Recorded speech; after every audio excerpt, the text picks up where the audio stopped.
with me, Pakwesi Omare, Regina Bliss, Deborah Adoso, and I am Esinal Fiagbedu. This is Ghana Talks Breakfast Show. This is Ghana Talks Breakfast Show, your morning companion.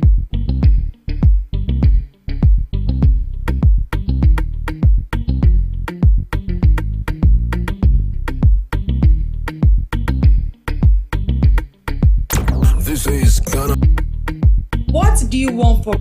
This is Ghana Talks Breakfast Show, your morning companion.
Good morning, Ghana. Good morning, lovely listeners of Ghana Talks Radio. You are welcome to the Ghana Talks Breakfast Show. As usual, I am your host, Esinal Fiagbedu, and I am here to bring you the news headline review. And joining me today on our news headline review is Miss Debbie Adoso and Miss Regina Bliss. Good morning, ladies. Good morning. How are we doing? Good. How are you feeling about the weekend? Excited. Do you have any plans? Do you have anything to do? Yeah, I have a lot. Oh, okay. I see that. Today happens to be Good Friday as well. Miss Regina, are you going to church today? Oh yeah, I would. Oh, you will go to church? Yeah. Or in the evening? Yeah, indeed. Oh, we go in the morning and then in the evening as well. But it's quite unfortunate. I'm here, so I wouldn't be able to join church service. All right, are you ready for the news headline? All right, moving on. Increased cocoa producers price. Minority urges government. The Minority Caucus has urged the government to immediately increase the cocoa producer price from 3,000 Ghana cedis to 6,000 Ghana cedis per 64 kilogram bag. They warn that a failure to act swiftly will not only mean negating of their campaign promises, but also risks an economic sabotage at the borders because of smuggling and the betrayal of hard-working cocoa farmers. Addressing a news conference held in Kumasi over the government's inaction over cocoa producers' prices, the minority, led by the ranking member on the Food, Agriculture and Cocoa Affairs, Isaac Yao Opoku, who is also the new Patriotic Party Member of Parliament for Fenso South, urged the Ghana Cocoa Board and the current administration to stop shifting blame.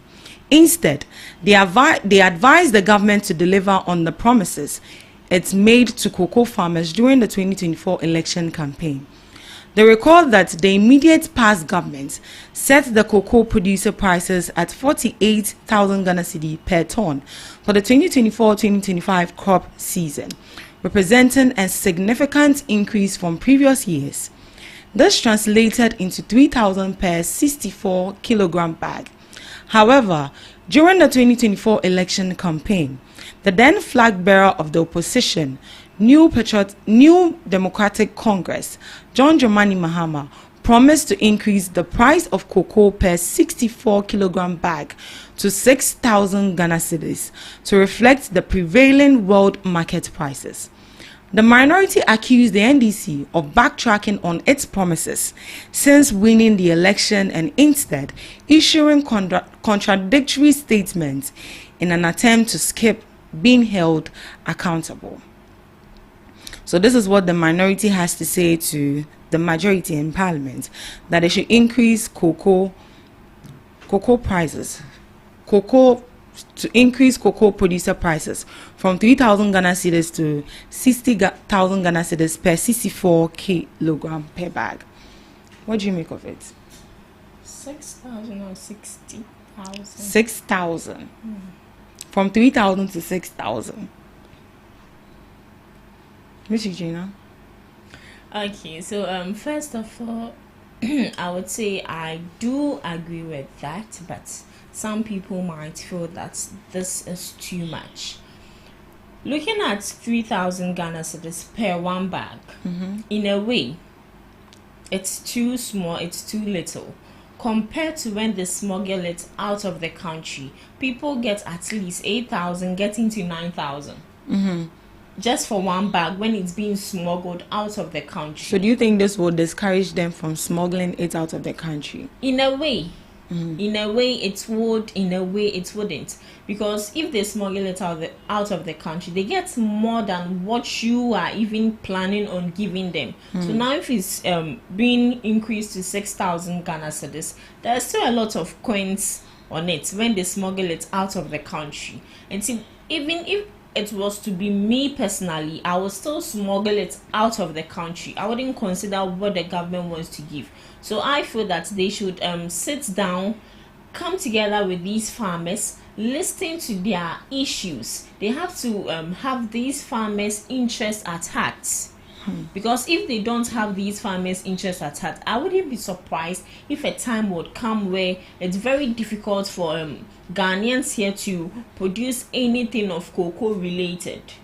Because now cocoa is used for almost everything. We wake up in the morning, we take tea. We wake up in the morning, you take when you are done taking your bath, you smear pomade. It's made out of cocoa. Exactly, it's made out of cocoa. We also have cocoa products which can be used in our hair, our body, like everywhere, cosmetics and all that. So they should really pay much attention to it. As it stands now, our cocoa sector is one of the largest producing revenue for the country as it stands. So I feel that when you listen to the people, when you have their interests at heart, when you make the working environment very cool for them and conducive, there's no way they will smuggle this cocoa out of the country. So they should consider all this. It's not only about increasing it, but when you want to beat and when you want to be competitive in the market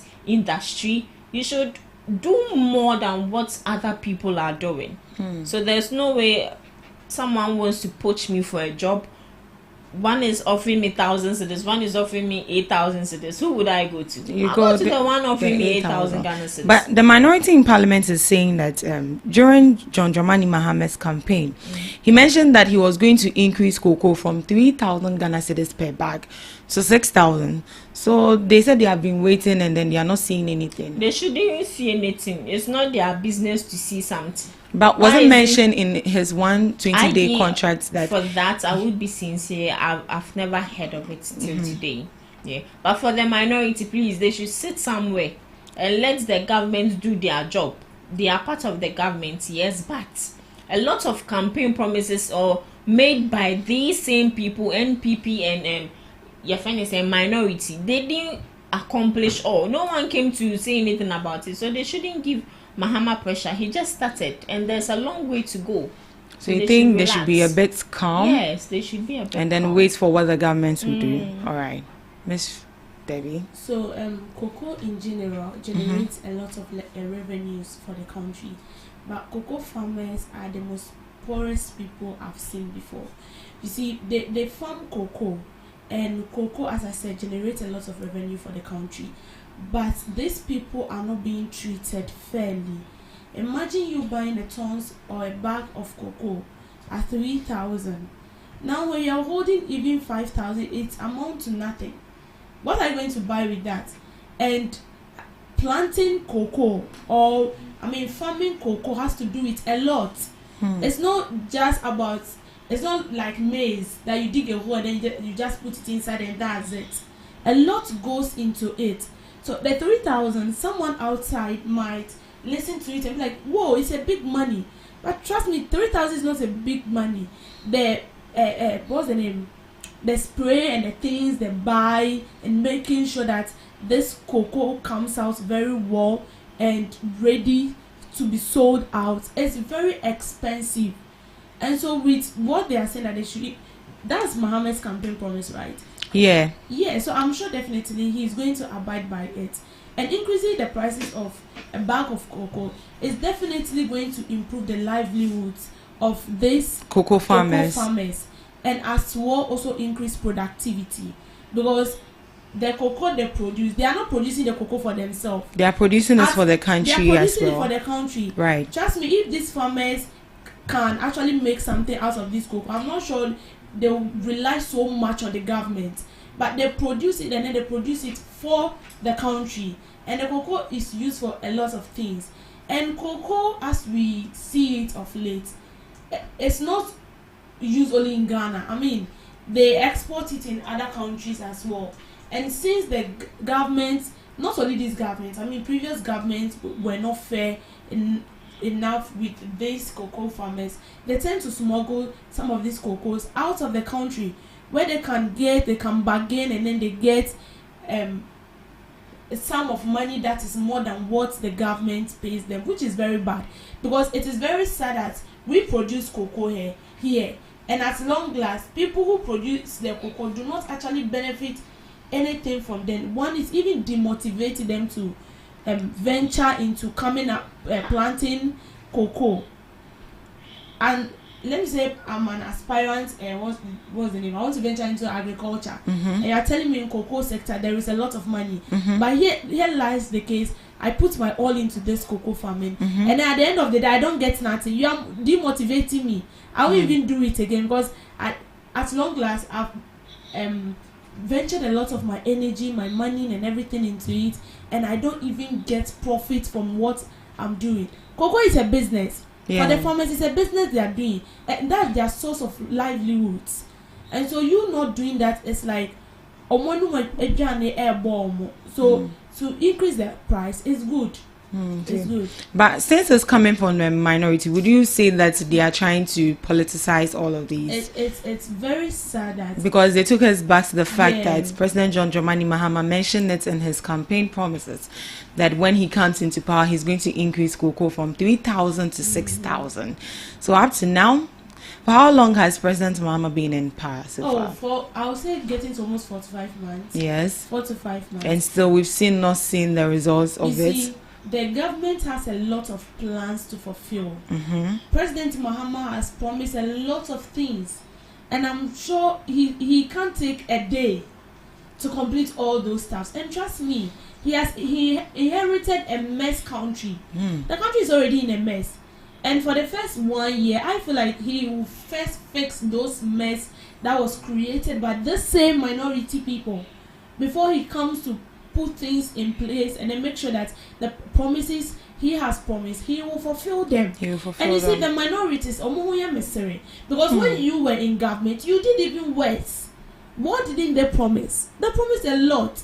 How many of them did they fulfill? Let's be sincere here. I wish I can get their manifesto so that we will list all the things they've promised and then the number of them they have fulfilled. You see, it's good because the minority, as I see it, are trying their best to put the government on track.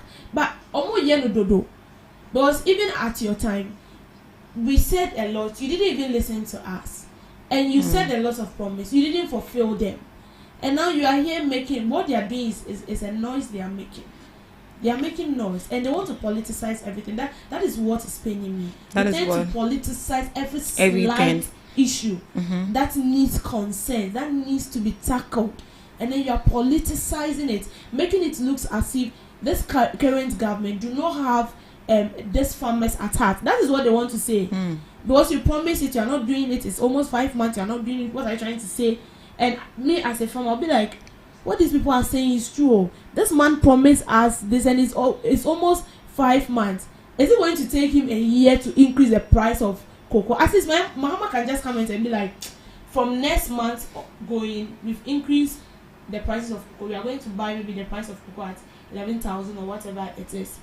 So first of all, you are painting this image of the current government into the heads of these farmers as if they do not have a feel for them, or they don't actually care about how they live, and I mean a whole lot.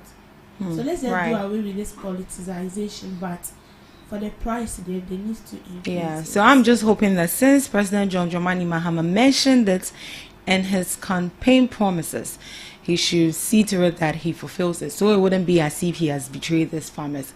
Because definitely I believe that with him saying that he was going to increase the price from 3,000 to 6,000 will encourage some farmers to get back into the business. So we are just hoping that once you have made that promise, do well to fulfill it as well.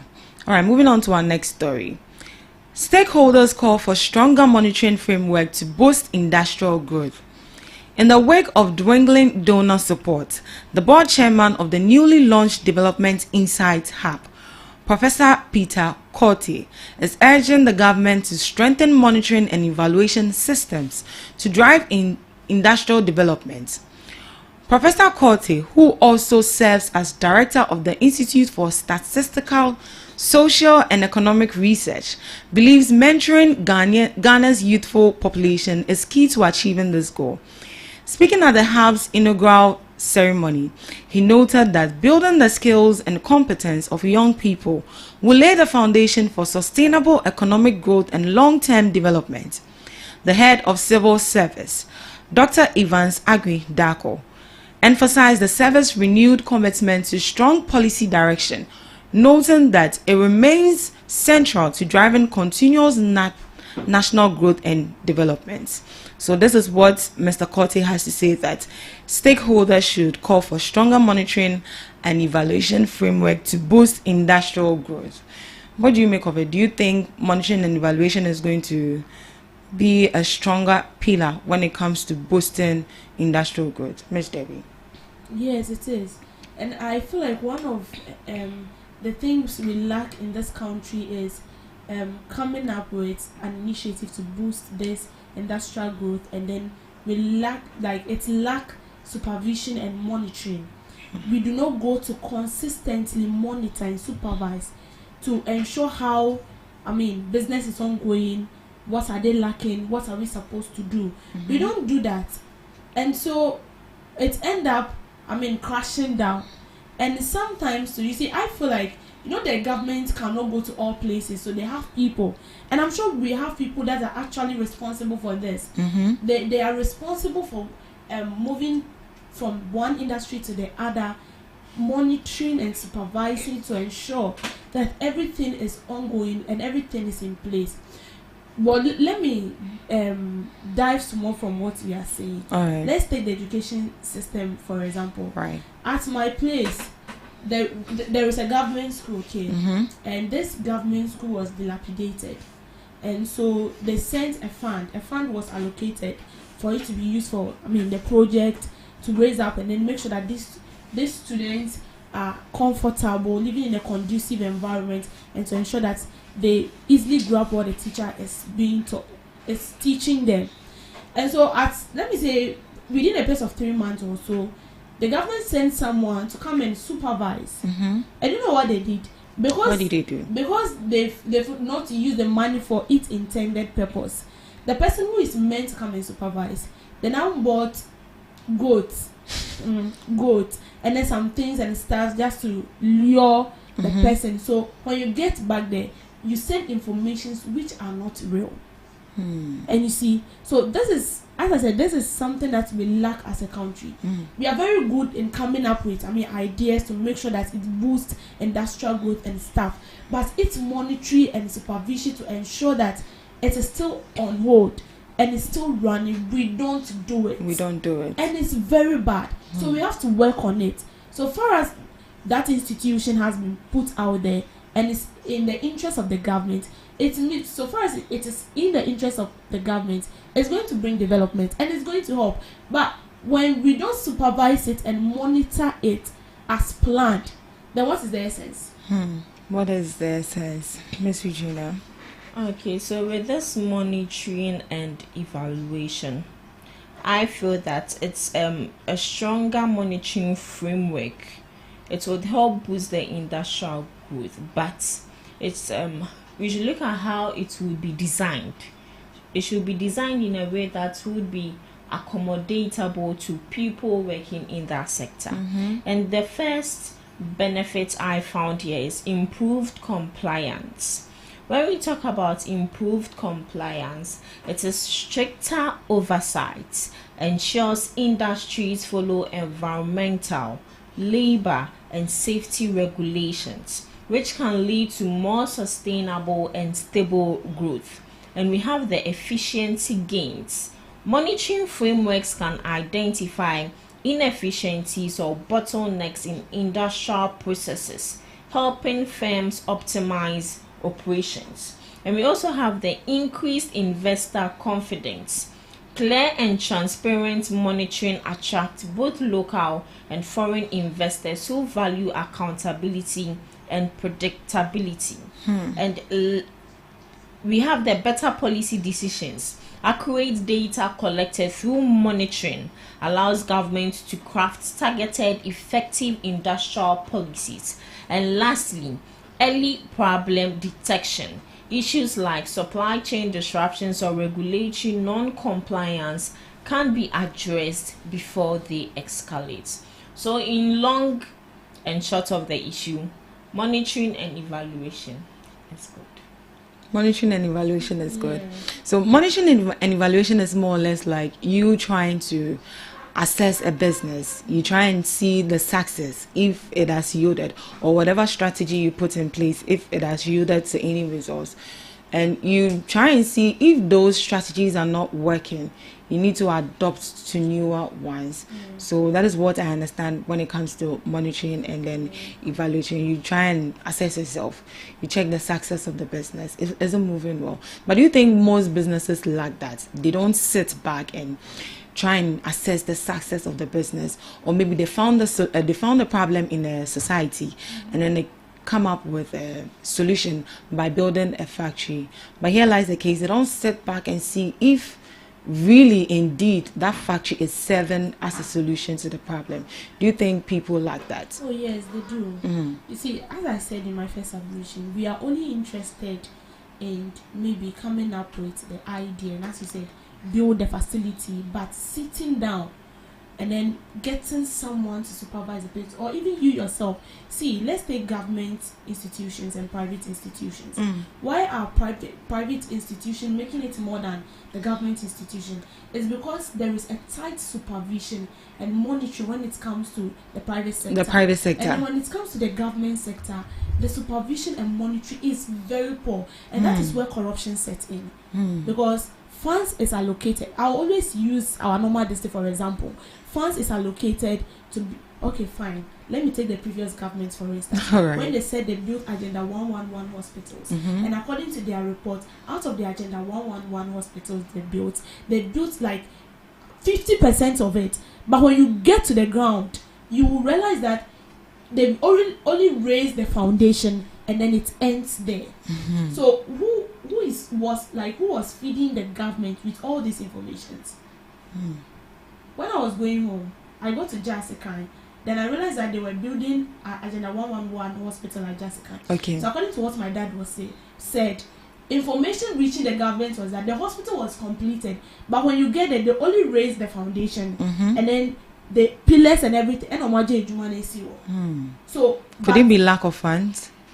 I won't say it's lack of funds, because according to them, they've allocated the funds. And I want to say, this one, I'm not the one saying it. They said they have allocated funds to that, and you see, like according to them, it was done. And I mean, they ended up saying a whole lot of things about all this, but then when you get to the ground, you know that they are not actually doing anything. So when it comes to government, and then the government sectors, it's for you and I. Even though the private sectors also boost employment, but it's on an individual. Right. But we lack supervision. It is because I know that when you allocate the funds, and then I'm supposed to head and make sure that the funds are used for intended purpose. Intended purpose. And then I realized that no one will come and supervise and ask me any question, have I done it? No one will come to the ground to inspect. It is a kind of chemu how far. Midi half and not half an any penny media because no one will ask me anything. Yeah. And it also lacks accountability. Accountability. We are not able to account for what has been handed to us. So government sector need Charlie. Miss There is a Regina, whole lot to do. would you say that due to lack of monitoring and evaluation, people are not able to assess the success of a business has led to most businesses retrogressing? Even you yourself, when you set a target for yourself, I believe that you evaluate and monitor yourself. Let me use someone who wants to either gain weight or lose weight. These people make sure that they monitor what they eat, what they take into their systems, and also the kind of exercise they need to consider. But if you want to lose weight and all you do is wake up early in the morning, eat bangkun, eat fufu, eat all kinds of junk foods early in the morning and maybe late at night, you don't monitor yourself, you don't evaluate yourself, at the end of the day, you are not losing weight, you are rather gaining in more weight. So with that, there's no success. So that brings us to the main question. Monitoring and evaluation is very important in every aspect of our lives. It doesn't only boils down to the private and the public sectors. sector. Yes, as she said, most government sectors, they don't consider these things. They don't see it as key. They don't see it as key, something that needs to be done each and every day. You can't be strict all the time. You can't be you can't implement strict measures all the time. You need to mix flexibility with strictness to make the working environment more conducive. But it shouldn't mean that you should relax on the job. When you set up an initiative, when you set up a business, you have to see to the day-to-day activities, what is going on, what is needed. There are some loopholes, there are some bottlenecks in some businesses which needs to be seen, which needs to be addressed early before it escalates. But here's the case, these people do not see to it early on time. They don't even have the time to even be supervising all these things. So I would say that the monitoring and evaluation, it has something to do with our success. If you want to be successful in something, you need to be disciplined. You need to see to it that this thing is being done and done well. So how often would you advise that a company should monitor and evaluate? Could it be annually, monthly, I weekly? would say monthly. To how effective it could be? Yeah, monthly would be okay. As I said, it shouldn't be stricter. It shouldn't be all that strict, like you dealing with iron hands. It should be flexibility with strictness, because if you don't do it that way, the working environment would be should I say toxic. It would be toxic because would be about the ninja. But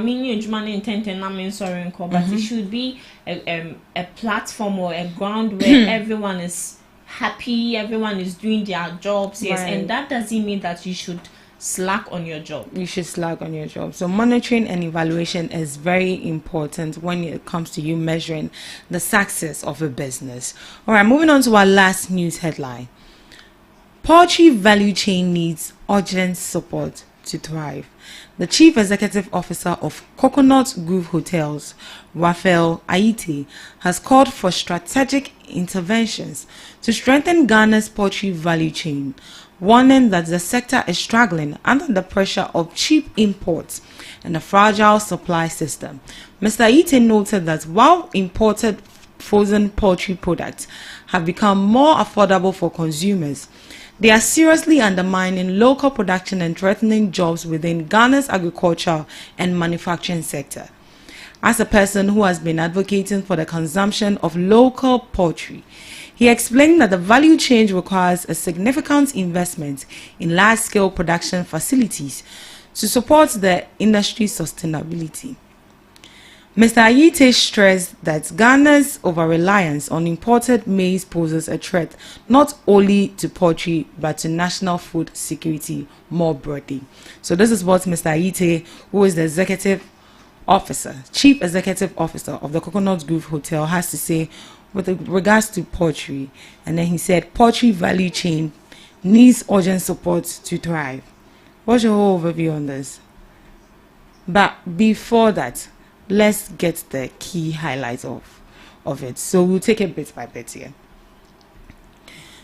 So pressure from imports, definitely. If people are not patronizing our locally produced fowls or chicken here, there will be pressure when it comes to you importing frozen food from abroad. So cheap imported frozen poultry is flooding the Ghanaian market. Would you say that the poultry they are importing into the country is cheap?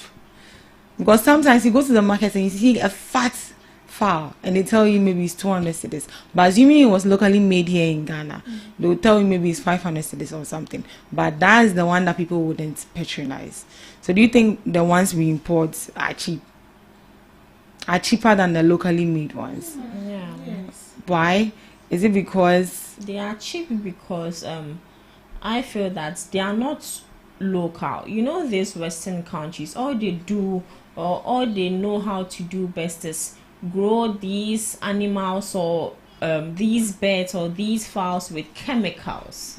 They are being fed with chemicals. And so your friend is saying, you can now tofu like latogin baby. It's not, I wouldn't say it's not nutritious, but it's not nutritious and it's not good. Because you mean the imported ones? Exactly. I mean the imported. What's it? It's nice. All right, continue, please. The imported ones, is it the one that the live feed and I said they are or both? They're already imported ones, the frozen ones. The already. frozen. Yeah. Because even sometimes when you go to the restaurant and they give you full chicken, and when it's locally made, you see it's ones are foreign. But this one when it's foreign made, you see that it's not that they inject them. They do inject them. The only difference is the sizes. Do you know that they inject these fowls? Oh yeah. Some of them are even artificially made. How? These chickens are artificially But some time made. ago, How are they artificially made? Share. we heard of artificial fish. I don't know whether you've seen it. What? It's true. The skin of the fish is plastic. What? And people consumed it. I'm telling you. Have you eaten things though? They did. Even got to a point where China was producing rubber rice. And I also heard China is also producing eggs. That's what Exactly. I saw that on TikTok. I was like, how is that possible? Artificial eggs, and people are eating it. You know, sometimes when you eat this, you don't pay much attention to how it is like. Yes. So would you agree that this has led to job losses and a decline in local agribusiness sustainability? Yes. Emphasize on it, It please. says, you see, the main reason why we focus more on importing and we the citizens buy more of import poultry is because we don't really invest into this our poultry, this local made poultry farms or whatever we call it. And you see, more people do not want to venture into that business because they feel like even if I venture into it, how much am I going to make? And day by day, people loses should I say employees in poultry farms because of all these reasons. But here lies the case. This is an investment, so this is a whole life investment you are making into poultry. I mean, investing money into it. The feed alone is not easy because you have to mix things and ensure that this birds are being fed well. And because our local people do not, most of these local people who venture into this poultry do not want to use a lot of chemicals, and so they go eat the local way. And we also do not want local stuff. We want, I mean, when you see poultry that has weight, But I don't attractive. understand us, myself inclusive. Why is it that we don't want to patronize locally made stuffs right here in Ghana, but we like to patronize the foreign ones? It's because of our perception. There is this kind of perception that anything that is locally made from the country is not good, and it's not properly made. So how do we work on that? It has to start from here. Because you changing someone's perception about something, it has to start from here. Will take a long and while. And then we also need to be educated on it again. That see, local what's the name, birds that are being bred here, they are equally good as the one we import out there.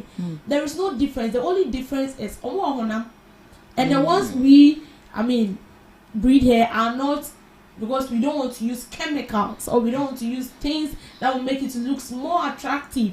Even when you go to market to buy dress and sandals, if you see these Kumasi made sandals, you be like, you push them some way, and then you get the ones that looks attractive, and with that one it doesn't even get long, and it's sport. It's the same thing that happens to this poultry stuff. You eat it, and then at the end of the day you have this complication with your health.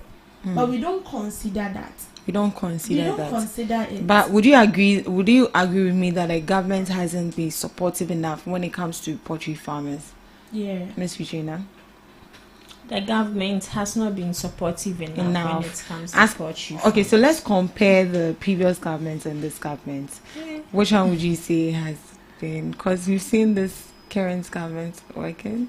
Okay, maybe I'll say this current government, they are rather putting, I'll say, farmers first when it comes to agricultural sector and also the poultry sector. I'll say that this government is trying their possible best to stop importation of some of these products and rather build on themselves for us to also get some of these things. So I'll say this current government is trying their possible best. Yes. But in the article you mentioned that some of these farmers import maize to feed the fowls, whilst you can actually grow maize. Why? What's the difference from you growing the maize and then importing? A poultry farmer can't grow maize. Why? But they can buy from those that grow it. They can buy from those that grow it. So why don't they buy it but they import it? Because from the article, you see, the normal maize we eat, that's not the same thing that the fowls eat. They process it and then they add, some sort of. Oh, really? Yes, to feed them. So it has to do with a lot. But the fowls in my house, when you put maize, they eat. And it. That's your fowls in your house. So you know what we are talking about. If young cocoa, they take anything, but with the ones that you are rearing, it takes tea. This hens, would you say it's money consuming as well? Yes, that is why it's expensive when you go to the markets to buy local fowl. It's very expensive because their vaccines alone, they are just like we human beings. If you don't take care of yourself, you die. Right. So Raphael Aite makes a compelling case for urgent structural investment in Ghana's poultry value chain. The issue is not just about economics, it's about jobs, food security, and national independence. However, for his advocacy to yield real change, it needs to be backed by actionable policy, stakeholder alignment, and consumer engagement. So this is coming from Mr. Raphael Aite, the Chief Executive Officer of the Coconut Grove Hotel. So that is it for our news headline review. Up next, we have Debbie's Grill.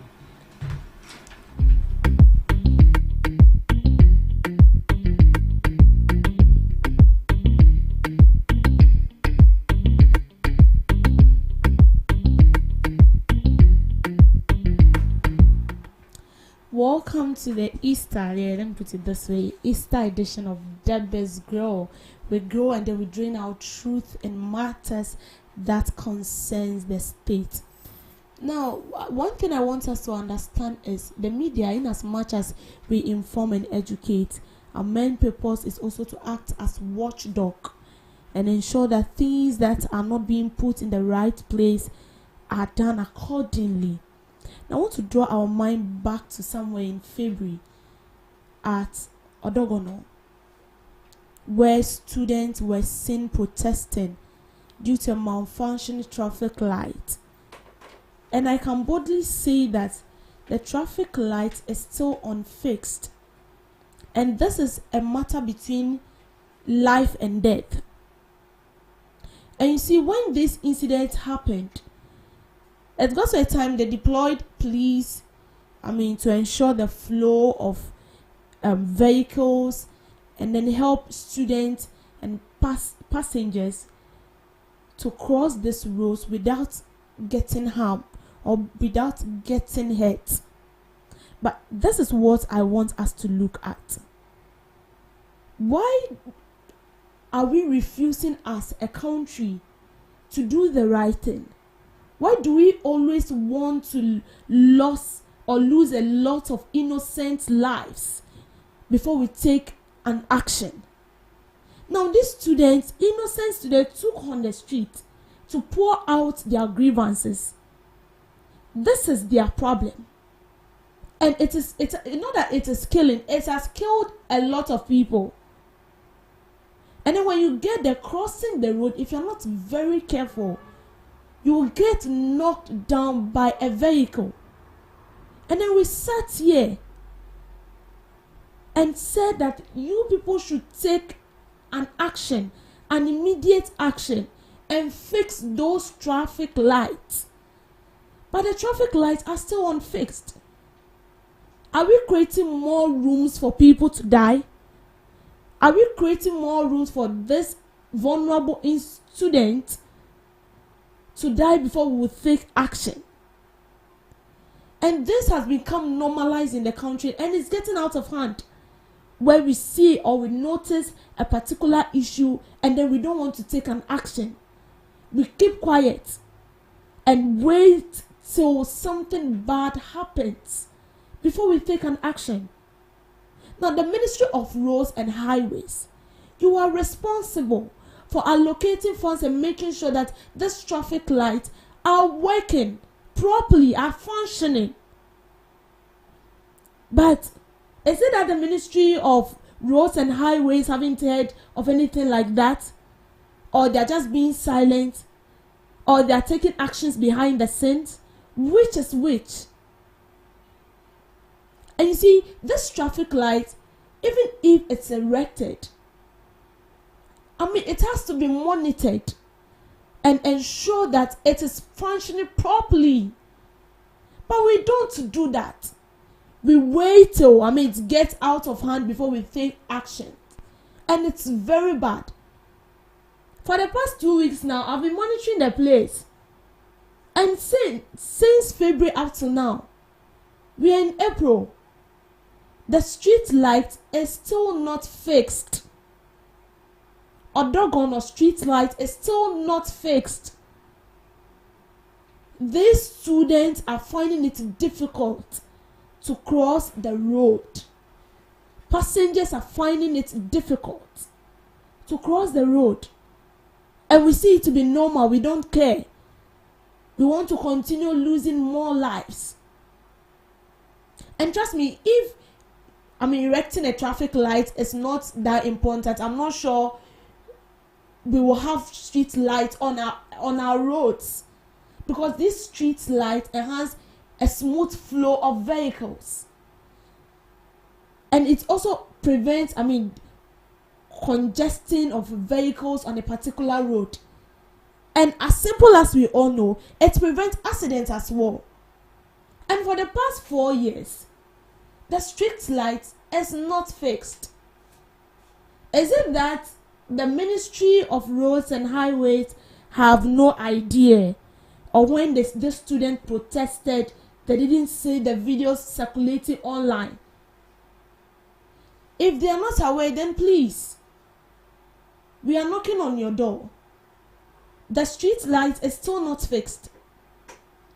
And these students are even myself, crossing that road, if you're not very careful and attentive, you will get knocked down by a speeding vehicle.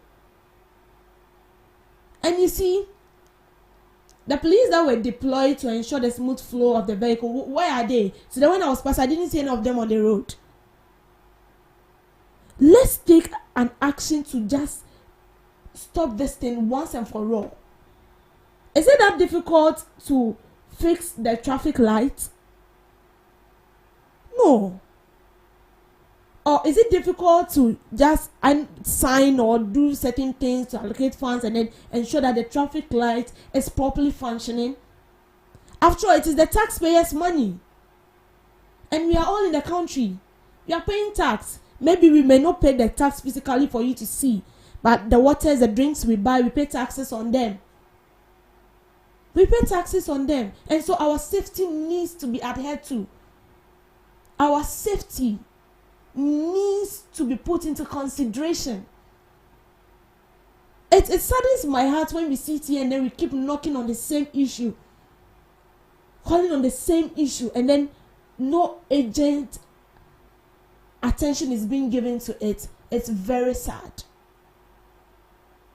So please, this we are pleading. For this one we are pleading. Because the students have already done their best and still the street lights are not being fixed. So as it stands now, I don't know what they are expecting us to do now. But trust me, we'll keep knocking on your door till this street lights are being fixed. We are talking about lives here. Lives of citizens. Fix Odogono street lights now, to save lives of the ordinary Ghanaian. Let's not wait till things get out of hand before we take action. Thank you for joining me on Debbie's Grill. Thank you so much, Miss Debbie. So Miss Debbie is advocating that the Dogono street light, that street light has been left bare for some time now. We've seen students protest with regards to that, and people have lost their lives, and still that traffic light haven't been fixed. So we are pleading whoever that is responsible to monitor the traffic lights. Please, I hope that traffic light is a red flag and is flagged red in your system. Please come and work on it before we lose more lives, or you want the students to go on a protest again, because it looks like in Ghana here the only language you understand is demonstration, which I think is very bad. There's always a nice way to solve issues and approach problems. All right, this is just me adding my voice anyways. Miss Regina, what do you have for us? So today in history, on April 18th, 1956, Sir Kobina Kosa became the first African Chief of Justice of the Gold Coast, now Ghana. Moving on, World Heritage Day is celebrated every year on April 18th to honor and protect cultural and natural heritage, encourages us to celebrate all the world's cultures and to bring awareness to important cultural monuments and sites. 1972, East African Airways Flight 720 crashes during a rejected takeoff from Bole International Airport in Addis Ababa, Ethiopia, killing 43. 1954, Gamal Abdel seizes power in Egypt and appoints himself Prime Minister. Zimbabwe gained independence on April 18, 1980, after a long struggle against British colonial rule and white minority governance. The country transitioned to internationally recognized majority rule following the Lancaster House Agreement of 1979. Robert Mugabe became the country's leader, marking the beginning of a new era for Zimbabwe. 2015, a ship carrying more than 800 migrants from Africa sinks in the Mediterranean off Libya. Only about 30 people are rescued. Moving to some did you know? Did you know that drinking water can help with weight loss? Drinking water can help with appetite control, metabolism, and even improve exercise performance. Did you know that stress can cause your hair to turn gray. Chronic stress can cause the hair follicles to produce less melanin, leading to gray hair. Did you also know that exposure to nature can reduce stress and improve mental health? Spending time in nature has been shown to lower cortisol levels, blood pressure, and heart rate, while improving mood and cognitive function. Did you know that certain foods can help improve your eyesight? Foods rich in omega-3 fatty acids, lutein, and zeaxanthin, such as leafy greens, nuts, and fish, can help protect the eyes and reduce the risk of age-related macular degeneration. And this is where I end today's Today in History and Did You Know, live on GhanaTalks Radio. Wow, thank you so much. I think I'm more interested in the stress thing. That stress causes gray hair. Yeah. Hey, how true is that? Chronic stress. But I thought maybe when you're growing old, that's when the gray hair will come. No. But I didn't know stress. But you know, young people also have gray hair. Yeah, yes. I've seen a couple of young people also have. So that is stress. No, not stress. Some people just have it genetically. Yeah. Oh, really? From birth. Yeah, from birth. And you also mentioned that nature releases stress. Exactly. I think I agree with that. Yeah. Especially when you go to the beach. Oh. The sound of the waves. No, I mean going to the beach is actually very refreshing. It makes you forget about especially when the environment is serene. It has no dirt around and all that. Oh, what are you trying to say? say? No. When you go to Dansiman Beach. Dansiman Beach. It's very bad. Labadi Beach is worse. Hey. Oh, really? Oh, but I thought they've come to fix the Labadi Beach. Yes. You see, when you sometimes go, you don't have anywhere to sit. So with those rocky stones, yeah, you get to sit there. So what's of the Sakumono Beach? Okay, I've been to the Sakumono Beach, and I must say that that one too is quite interesting. All right, so that is all for us. But before we go, I just saw something online, and I'd like us to digest it. So this is coming from Duncan Williams. He says, it's a joke. No real change will ever happen within 4-year term of government. He said it with full chest. Is he prophesying or no what? He said it's a joke. No real change will ever happen within 4-year term of government. Duncan Williams. What do you say to that? You know, he's one of the respected. This is actually a big utterance. Yes. Ever. Yes. You know, maybe he didn't say it that way, but you know, with the media, we can exaggerate things. I know, right? And you see, he's one of the biggest men of God I respect in Ghana here. And what he's saying, is he prophesying? Like, well, you know, there's power in the tongue. Well, my way of understanding what he said, maybe he's trying to say that as we go forward, nothing will change. You know, like the way prices of stuff are very expensive and it keeps increasing. So are you saying that ever since this new government came into power, nothing has changed? Oh, things are changing, but I'm not sure this current government can change everything completely, sir. They'll try their best, and they are trying. But what he's saying, maybe he has to come and explain himself, because okay, he actually did. So let me read that go. Founder and overseer of Christian Action Faith Ministries worldwide, Archbishop Nicholas Duncan Williams, has described as a joke the idea that any government in Ghana can bring about significant national change within a 4-year term. Are you listening? According to him, developing a country and introducing real transformation takes much longer and requires a vision that extends beyond political cycles. He cited the examples of Dubai, China, and India, whose governments have committed to 100-year national development agendas that transcends change in political leadership. Duncan Williams explained that between these long-term national visions are protected by law and supported by all political forces, development continues regardless of which party is in power. All resources, he stressed, are directed towards achieving a single, unchanging national agenda. So this is what he has to say. Do you agree with him? Yes, You think there's no change? No change can come for we Ghanaians. To what you read yourself.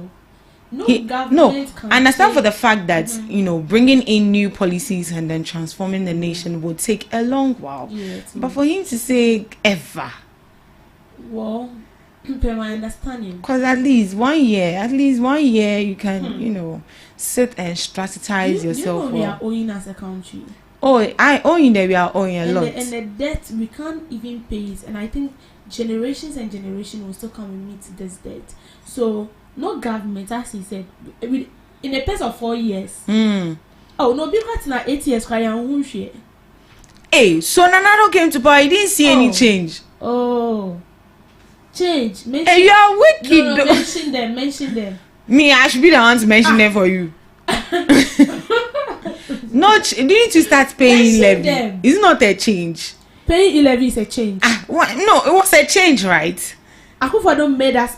Sorry, former President Akufo-Addo made us pay levy, and you're telling me it was a change. And was it not a change? No, we changed. It was a change in the fact that previously you were not paying it, but now you are paying it. It's a change. And then now they are building a national cathedral for you. Is it not a change? Previously, Yeah. But now it's out. Is that what you're saying? Or when you brought the levy? So a change can be positive or negative. Okay, so with the Akufo-Addo government, he brought levy and more. Then this current government, so if you want to, why are they? I know they were here. Why are they? Okay. But the previous government, they came into power for 8 years. And you say that you didn't see any change. Let me Debbie, you didn't see any change. Let me land there. Okay. Oh, Ahmed. that's. I was asking you that which particular change did they bring? Oh, I mentioned e-levy. I mentioned them trying to build a national cathedral. Was it not a change for us? Do you know if that cathedral would have been completed, it would have been a... Have they completed the national They have not, cathedral? but at least they have a But place. have they allocated funds for the national cathedral? But he said... Where is the money? But it's a change, right? It's still a change. We change. At least they've changed the land to a pit. It's good. The change that has become that pit that has become a nationwide swimming pool. Wow, Miss Regina, I think at this juncture you are going too far. Do you agree with What you are saying? Are you happy? And what did I say? No, no. You people don't get. It's not always that a change. No, listen to me. It's not always that a change can be positive or negative. We are talking about from the context. We are talking about a positive change and not really clumsy negative change. So I threw you guys away. Of course. Oh, I'm so sorry. So you are from what she's saying, she's happy She's that happy, the yeah. National Cathedral, It's the now- land No, is but- now a pit. No, but it was a change. It was a change. changed. And is it? So if I see. So if right now, excuse me to say, when you go right now, you're a full human being. You go out, then car hit your leg, pine, they cut your leg. It's a change. It's a good change. I've been transformed. You've been After this, we have to send Check you it. No, it's still a change. I used to be a full human being, but now I've changed to an incomplete human So being. you're happy with it? No, people Are you listen to happy me. with it? Change. Look for the definition of change in the first place. Change can be it can be either negative or positive. So which change are you talking about? You yourself, which change are you talking I'm about? for both. I have to wait.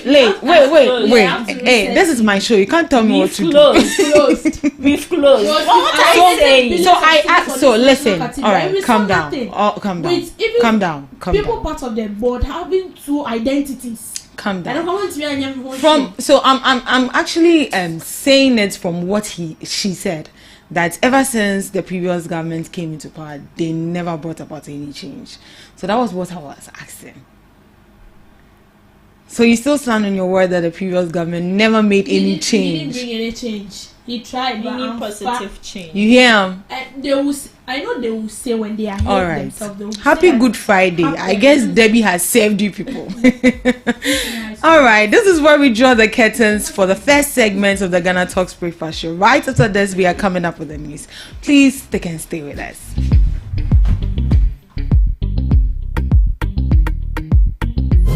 We bring you local news, business news, international, sports, and entertainment news. Right here on GTR.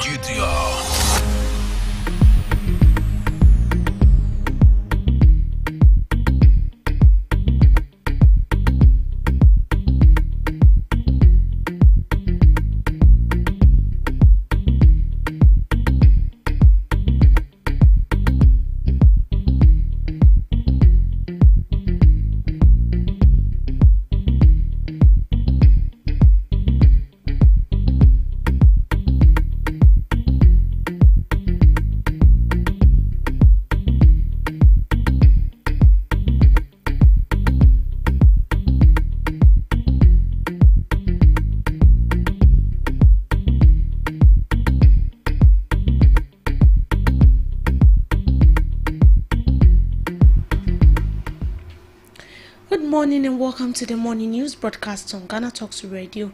In today's news highlights, Foreign Affairs Ministry urges public to report relatives involved in the Ukraine war. Yoko arrests 219 in major anti-human trafficking operation. Hamza Suhuni attributes the New Patriotic Party's 2024 election defeat to former President Akufo-Addo's governance. MPP's defeat doesn't require investigation. Member of Parliament for Sesala. There's and many more coming up shortly in business, sports, and showbiz. Do stay with me.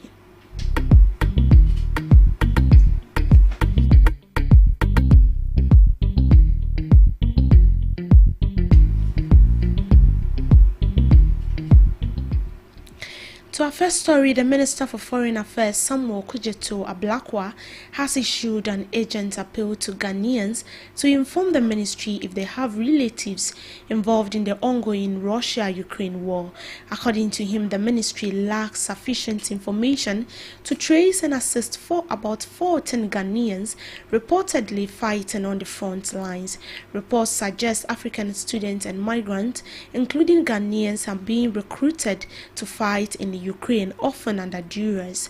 It alleged that some of these individuals are threatened with visa revocation in an attempt to resist their inclusion in the Russian army. The minister, however, urges family to come forward with information about their relatives involved in the conflict. By gathering more information, they aim to ensure safety and well-being of Ghanaians caught up in the conflict. Minister for Foreign Affairs speak on the issue. 14 Ghanaians, you say, who are caught up on the front lines of the Russia-Ukraine war. We did see that publication, which was like a distress video that went viral, and we asked our mission in Moscow to report. I must say that it's been very difficult for our colleagues in Moscow to really identify these people, locate them, and to know exactly where they are. There are some private recruitment agencies who promise people jobs in Russia or Ukraine, and then unknown to these young people who are looking for decent work, who are not soldiers or warriors or vigilantes who did not set out to go to war, are then lured to the battlefront if those reports are to be confirmed. But I can assure you that we continue to look into this matter. We've told the authorities to pursue this, and we would want to use this opportunity to reach out to the Ghanaian populace. If you do have any relative, any son, any loved one who you believe has been lured to the front lines, please, let's have the details. So you heard from the Minister for Foreign Affairs, Okudzeto Ablakwa. Now, moving on, the Economic and Organized Crime Office, IOCO, in collaboration with the Criminal Investigations Department, CID, of the Ghana Police Service and Ghana Armed Forces, has arrested 219 individuals across the West African sub-region for alleged involvement in human trafficking and cybercrime activities. The arrest followed an intelligence-led operation targeting criminal networks engaged in trafficking and online fraud. The IOCO-led operation, named Operation Rescue Shield, arrested 219 Nigerians and Ghanaians aged between 15 years to 38 years, 11 minors, 7 females and 212 males. At a press conference held by IOCO, acting Executive Director of IOCO Abdul Bashiru Dapila revealed that the victims were lured with promises of lucrative employment but were instead held hostage and compelled to engage in cybercrime operations. He emphasized the importance of regional cooperation in combating such transactional crimes and reaffirmed IOCO's commitment to dismantling these criminal networks. Several laptops, personal effects, internet facilities, and other items were retrieved from the suspects. The victims were both Nigerians and Ghanaians. Currently, investigations are ongoing into the team behind the trafficking, while screening is ongoing to separate the victims from the suspects and juveniles from the adult. He spoke to us. The Economic and Organized Crime Office, in collaboration with the CID and the National Security, undertook an operation that we nicknamed Operation Rescue Shield to rescue a number of trafficked victims and suspects. The operation was successful and 219 people were arrested at Kunsak Estates in Oyerifa. Things were lured into the country by the suspects, ostensibly to give them lucrative jobs in Ghana. Unfortunately, when they came to Ghana, since there are no lucrative jobs existing, then they took them hostages and then they confined them at the Oyerifa Estates, and then they were forced to go into cyber crimes and cybercrime related activities. A number of laptops, personal effects, internet facilities, food stuff, and other things were retrieved from them. Together with the Ghana Police Service and then the Army, they were brought to the Economic and Organized Crime Office, and then we have subjected them to some screening. The essence of the screening is to separate the victims from the suspects, to even separate the juveniles from the adults. Now, in response to some proactive measures taken by the New Patriotic Party to win the interest of Ghanaians in 2026, a member of the National Democratic Congress communications team, Hamza Surini, attributes the New Patriotic Party's loss in the 2024 elections to a perceived arrogance of key government officials in the party. He accused former President Nana Dankwa Akufo-Addo, Gabe Otredako, and Ken Ofori-Atta as the main cause of their defeat. According to him, Mr. Akufo-Addo's attitude towards decision-making process and response to criticism is a contributing factor for their loss in the 2024 elections. He spoke to GhanaTalks Radio. And I can sit here and confidently and eruditely tell them why they lost that last election. Moro, you see, you were dealing with a leader who for almost over a decade decided to change the psychology of your party. And here I'm making reference to Nana Addo Dankwa Akufo-Addo. Remember, since 2007, Nana Addo has been at the helm of affairs of the party. And so he succeeded in changing the thinking pattern of the party and moved the MPP from a party that was initially attractive to intelligence, academia, and if you like, a broad, if you like, the business community, to a party that suddenly assumed an arrogant posture to reflect his personality, where even dissent was not entertained, when he was running flag bearer, even in opposition. So your problem started way back, even before Nana Addo Dankwa Akufo-Addo became president. You failed to identify these red spots. In related news, Member of Parliament for Sisala West, Mohammed Suparu, expressed his utmost surprise on the stance of the New Patriotic Party to investigate the cause of their defeat in the 2024 elections. He believes the party is well aware of the reasons behind their loss, therefore sees no need to probe further. Mr. Mohammed has said corruption played a significant role in the party's defeat, while citing incompetence and nepotism as another reason for their loss. This was after an ad hoc committee was set to investigate the causes of their loss and suggest structural changes. This is what he said. And so the defeat of MPP government, they didn't need to set up any committee to investigate. Unless, of course, I'm surprised even when I saw them putting together a number of people to go out to investigate. I was like, seriously? Are they telling me that they, at the time setting up the committee, didn't know the cause of their defeat?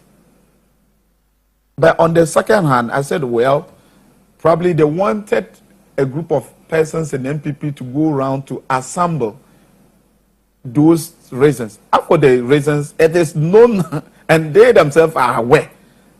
They can't tell me that they are not aware that the corruption at the time was at the higher side. They are not aware that the arrogance was too much. They can tell me they didn't know that the country was captured by a particular family. They want to tell me that they didn't know that, in fact, they were running a huge, I don't know, kind of government, the appointees, everybody, nothing was actually happening in this country. And so when people used to speak to them, point to them, they claim they just didn't want to listen to the people of this country. But at the time that NPP was in power, especially from 2023 coming, you didn't need any prophet to tell you that 2024 elections, NPP, they were not close at all. And all the predictions people... Now, this move is part of their effort to regroup and prepare for a comeback in future elections, with some party members like Haruna Mohammed expressing confidence in their ability to bounce back by 2028.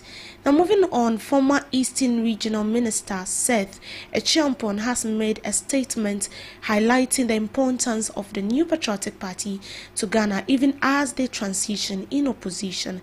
According to him, being in opposition allows the New Patriotic Party to continue contributing to the country's development. The statement comes on the heels of the December 2024 elections, when the MPP lost to the National Democratic Congress.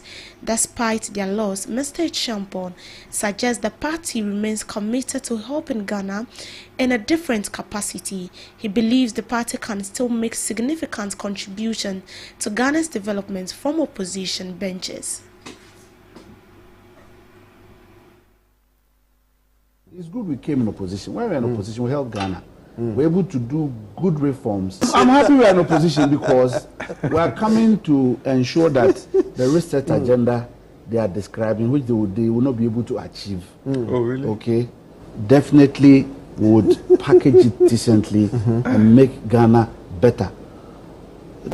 They will laugh at us. They will tell us that we're going to remain in opposition in perpetuity. But he will laugh last. Oh, you see, I wouldn't want to run my mouth too much this morning. Yeah. Because I'm preparing myself, and sometimes, if you are before your maker, you don't talk too much. I've said the party is taking good decisions. Let all of us respect the decisions of the party. In business, a group calling itself the Concerned Youth of Daman Side Catchment Area has expressed their support for the government's decision not to renew the mine lease of Abosu Goldfield Limited in Daman. Goldfield's current lease expires on April 25th, and the company had reportedly applied for a lease extension in December 2024. However, the government intends to take over the operations and has instructed the leading global gold producer to vacate the site today, April 18th. The governor of the concerned youth of the Daman catchment area, Emmanuel Fu, says you cannot be in a town for 3 decades and leave it looking abandoned. There is no hospital, no functional water systems in some communities, and the same dusty potholes-ridden roads. Compare Daman to Kenyase or Achim, where other mining companies have built hospitals and better infrastructure. 3 decades should have transformed Daman, but instead we got neglect. According to another one of the conveners of the group, Eric Garibo, says Goldfields failed to prioritize the welfare of local despite promising to do so. However, the African Center for Energy Policy, ACEP, has called on the Ghanaian government to suspend plans to take over the gold mine. Now in sports, head coach of Bibiani Gold Stars Football Club, Frimpong Manso, has described his team 2-0 win of Bechem United as a huge one for the club's ambitions of winning the 2024-2025 Ghana Premier League title. Despite succumbing to its 3rd game in 4 outings without a win, Bechem United hadn't conceded a goal or lost a game at the Nana Fosu Jibbo Park this season prior to Gold Stars' win. After erasing the above-mentioned record, Gold Stars head coach reflected on the importance of the win at the tough venue. Nonetheless, Gold Star will take on Berkum Chelsea next on Sunday, April 20th.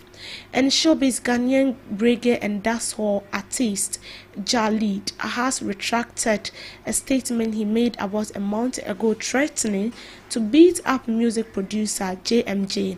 In an interview, he explained that his outburst was as a result of some personal issues he was dealing with, citing the loss of someone closer to him and marital issues. When asked if he still stood by his previous comment that he would beat JMJ mercilessly, Jalid expressed his love and says, "Honestly, JM is my brother. I love him. I would never assault him, to be honest. I never do that. I think emotion had gotten intense. I retract that statement I made. I will never assault him. I appreciate him for whatever we have got into. We can both continue with our life," had said. And that's how we ended on today's morning news broadcast. My name is Deborah Adoso. For more detailed information, do well to log on to all streaming platforms at GhanaTalksRadio.com, and don't forget to also log on to www.GhanaTalksRadio.com for more detailed updates. Good morning.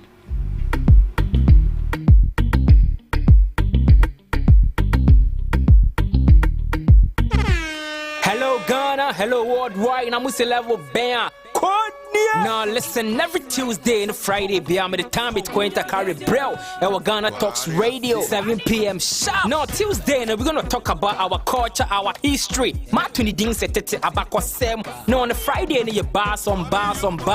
You better rap, you better say it. No artists go join me in the studio. We're gonna discuss about music and business. Konya, or you singer, and now you rapper, you think say you get bars. You go fi spit fire. Now listen, make you join me with studios. Our Ghana Talks Radio, and yes, say then our day. Me say download the Ghana Talks Radio app, no, our Play Store and the App Store. Not tune in, and say this what I say. Baba live on Facebook, Cointakra, any Ghana Talks Radio page, and this now listen. I bet you fire 1 year, Konya, Wading, Jajan.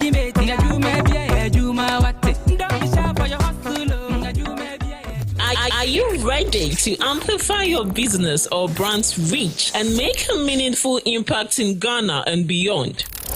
Partner with Ghana Talks Radio today to connect with a diverse audience across Ghana and beyond.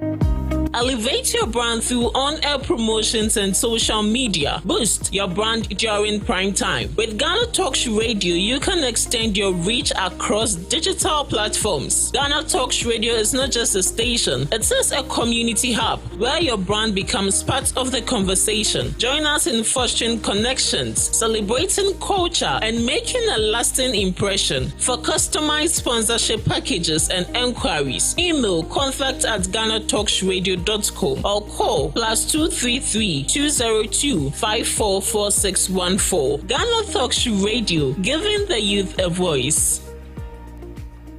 What do you want for breakfast? How do you want your breakfast? English breakfast. French fries. Koko nikosi alo komi kesheto. Wache. Well, Gobe is the real deal. Join us on Ghana Talks Radio. Let's serve you a buffet of breakfast. From news headlines review, current affairs to social issues. Entertainment, sports, and all the trending stories live on our mobile app and across all socials from Monday to Friday, 7 a.m. to 10 a.m. With me, Pakwesi Omare. Regina Bless. Deborah Adoso. And I am Esinal Fiagbedu. This is Ghana Talks Breakfast Show. This is Ghana Talks Breakfast Show, your morning companion.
Good morning and welcome to Ghana Talks Breakfast Show. This is Ghana Talks Radio. My name is Pakwesi Omari, your favorite host for your favorite morning show. And in the studios with me, anchoring the show, is my favorite co-host, the beautiful Esinam, who yesterday ran away from an incident that she was supposed to act so brave and, you know, when you are with them, they talk. She was with Reggie. Oh no, let's go. By the time we got there, Reggie was already pleading that we should leave there. Hey, right there. Hey, that's what you did. You be sell out. Key wasn't this you. If you don't have anything, why should you say it? If you have something that needs to be sold, you see. So it's the Friday edition, the weekend edition, and it's Easter. Yeah. It's Good Friday. Happy Good Friday wherever you are. And as the Easter birthday boy in the building with me, Mr. Dubik Stephen. Today he turns 792 years old. The second coming of Jesus. So yes, it's Dubik's birthday. Our regular panelist, very insightful, very knowledgeable. Today he thanks a good year for a good life. Dubik, happy birthday. Thank you, bro. Yeah, all the girls on my media platform is wishing you. Some are asking me if you are single and all that. Oh, why are you laughing? You ask me later, not today. Hey. You ask me later. Today is a holiday. I'm focused on work and I will be distracted. We are back on your airwaves as we promised you yesterday morning. We are back again this morning. Join the conversation, join the discussion, all our social media platforms at Ghana Talks Radio, on Facebook, on Instagram, on TikTok, and on X. You can also get in touch with us. Follow the show on YouTube at Ghana Talks Radio. On our WhatsApp platform is 0202544614, 0202544614. Is what really happened yesterday? What did they catch me now? Yesterday nothing happened. Hey. The only thing I can remember is that we went out for reporting, and that was all. That was all? Yeah, that was all. So were you able to do the reporting? Yeah, we did. What was the report about? Come again. What was the report about? You said you went out for reporting. Yeah. That's what you remember. It was. So what was the report about? What report did you file? So we did reports on the increase of tariffs that has to do with electricity and then water bill. Okay. And then we did another one on poor sanitation. Okay. Yeah. And that was it. And you did nothing. You did nothing on red. Not at all. But how many reports were we supposed to do yesterday? Just two. Hey. You are part of the people who made sure Jesus got killed today. Oh jeez, today is Good Friday. Yeah, you are lying. And they are going to kill him again. I'm not. Did ask AC now? Yes. Or you are Pilato? No, Pilato AC now. AC now. Hey, which of them are you? Choose one. I'm sure. But then, yes, it's another beautiful day. Jesus will be crucified later in the day. You know it's going to rain today, right? It always rains on Good Friday. But looking at the weather, do you think it's going to rain? Oh, it always rains.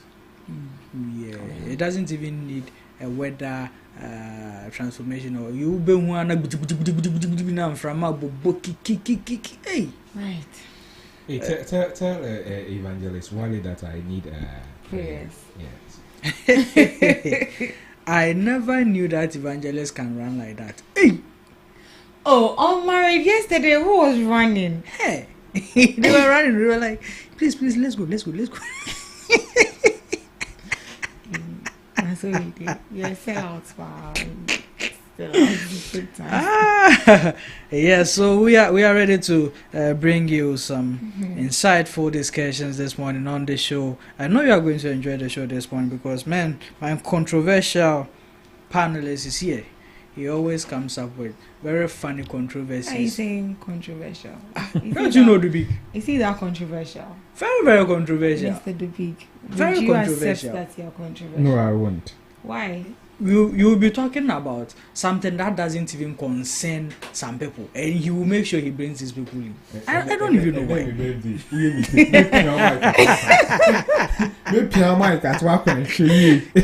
You see what I'm talking about? Do you know what he's talking about? Do you know what he's referring to? Do you know what he's referring to? No. Okay. Last 3 days, NPP held a press conference. Okay. You know, last week. So now you see. So I told you. Now you agree with me how controversial he is. I said, inform. Oh no. But why did the man do that? Oh, I liked. He said it wasn't intentional. Yeah, he was just clearing something from the table. I heard an interview of his yesterday. The man himself. He said, "Oh, that will be of me." Yes, that's what he said. And I'll be amazed if NPP after this can get up and shout and ask for press freedom. Why can't they? TV3, are they not press? No, the whole. Do you know where this stems from? You see, last week NPP said that they weren't going to any TV3 platform again because they felt they are being biased towards them. That was last year. No, this year they said it again. Okay. Yeah. So they are not going to their platforms again. And so they didn't really want TV3 to be there. So if you remember when the okay, so let's take the issues one after the other. Okay, let's just take the issues one after the other. You said you don't want them on you're not going to go to their platforms. Yeah. Right. Yeah. Did you ban them from attending your event? Well, they didn't ban them. So TV3 had the right to be there. Yeah. And when they got there, the security or whoever in charge of press protocol saw TV3 come in with their cameras and their setup and didn't stop them. Yeah. Well, they didn't ban them. They didn't also invite them. but they were there. Yes, they were and there. they saw them. That TV3 was there. And when the guy took the microphone to go put it down, they saw him putting the microphone down. No, they weren't there when he was putting it down. Microphone, but when they came, they saw it. They saw it. That's why they were trying to. No, I think the thing had gone forward a little bit before they pushed the thing. Or I think that. But when they pushed it, the General Secretary asked them to bring it back. So if they didn't need them there, the General Secretary could have said that we have boycotted your platform and we don't need you here. Why did the General Secretary bring them back? See, one thing, what happened there? Yes. Do you know what happened? No. What it has caused? What has it caused? Do you know that we are not talking about the substance of the press conference? Yeah. Well, that's very true. What they discussed there, nobody even remembers. Yeah.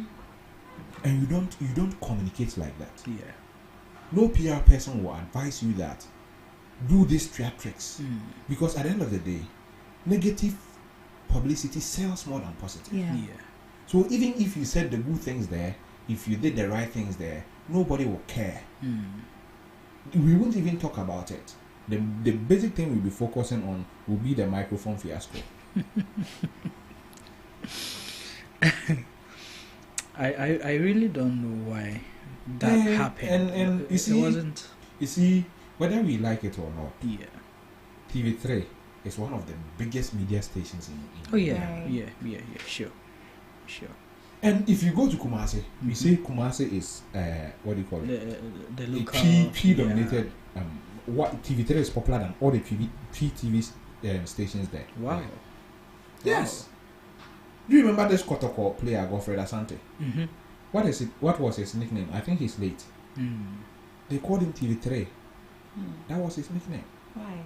Because TV3 was clear. TV3 has the clearest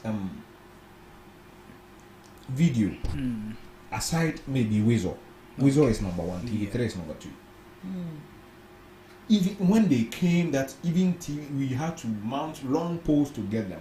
They were still clear. So people love TV3, whether they are on your side or not. And I don't even think a media station should be on anybody's side. A media station should tell the truth. And I don't really see them ever being on anybody's side either. I mean, imagine the way they bashed Mahama in 2016. Exactly. When it's your turn, all hell must break loose, or people should stop working because it is your turn. We don't have to criticize you. I think NPP needs to be tolerant. At this point in time, what they need more is to be tolerant. They need to accept that people will criticize them. But the people who criticize them are the same people they should go to. And I like one thing that Afenyo Marken did recently. He went on the KSM show. KSM has been on his top since he became the majority leader. But he went there, explained things on KSM platform. That same TV3, Afenyo Marken called in when they were having a program. And he even said he's going to come there himself and and discuss issues.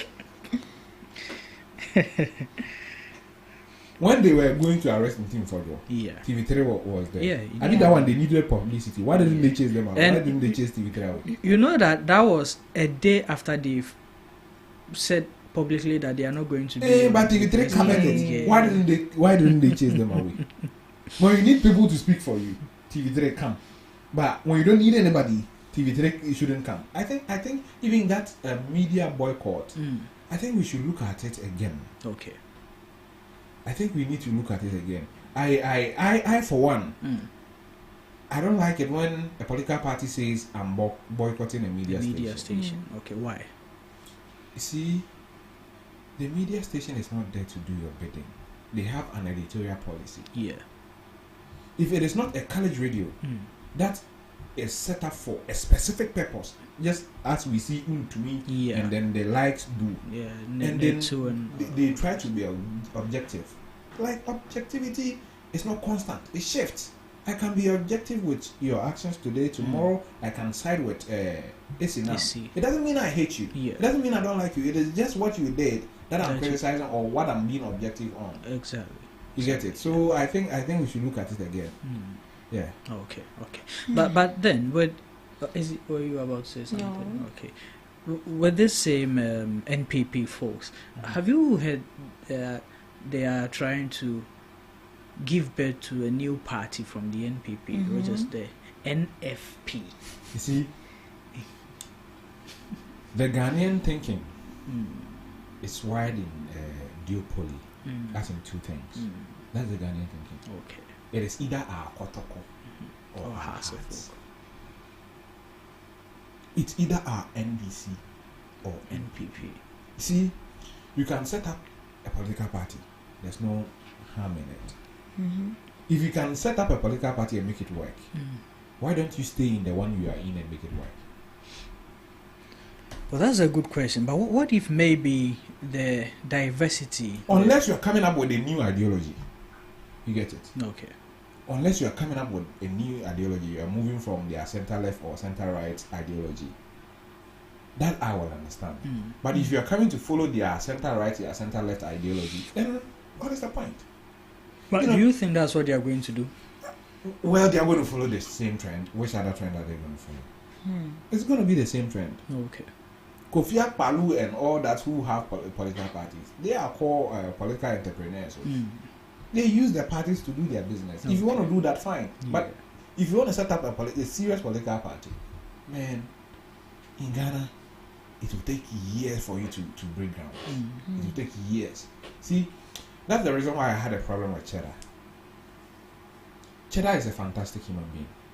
I don't know him, but I've seen what he does. He could have just started by contesting as an independent parliamentary candidate. All the money he wasted on presidential candidacy, use that money, campaign in a smaller constituency, win, develop that constituency, make the constituency a model, and based on that, say, look at what I did to this constituency. If you vote for me as a president, as an independent president, this is what I'm going to do for this. Not his gimmick of taking C to Kumasi and that wouldn't work. He had the resources to make an impact in a small area. Sure. Imagine the money he used in going to Tamale, Boko, Wa. He just concentrated on Okankwe or a smaller constituency. You can imagine the impact he would have made in that constituency. Sure. Even Akosua Manu, who didn't have anything before her in-law. Akosua didn't have anything. Yes, who was she? I beg.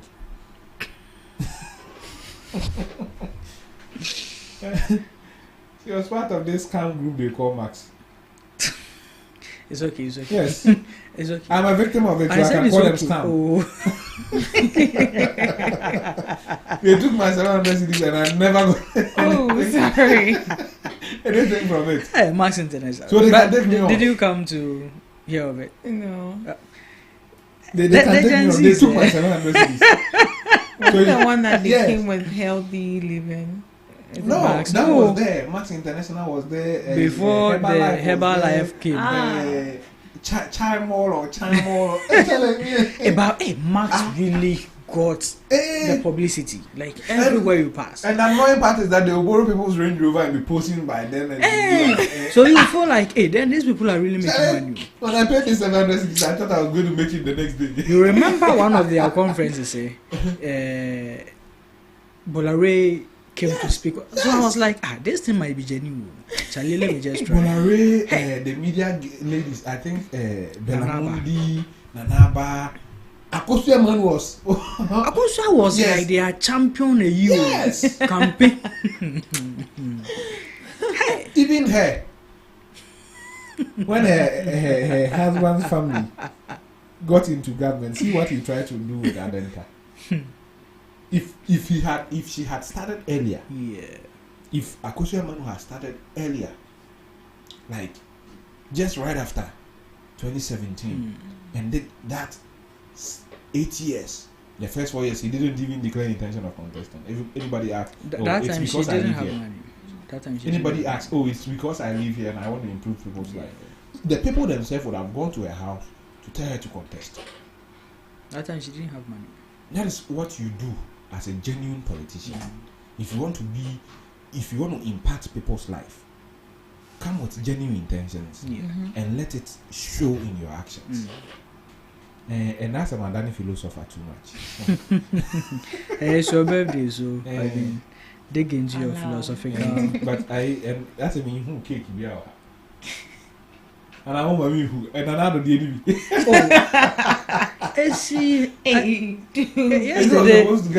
Yesterday I had them discussing. Hey, oh my, what are you lying? Do you remember that I don't know the name. They lit it on. Is it a cupcake? No, on cake and then it will be. That is like a. It's like a firecracker. Yeah. Is it the one that You people, please. I know the one is out of power, but it still has power. That's one deal. And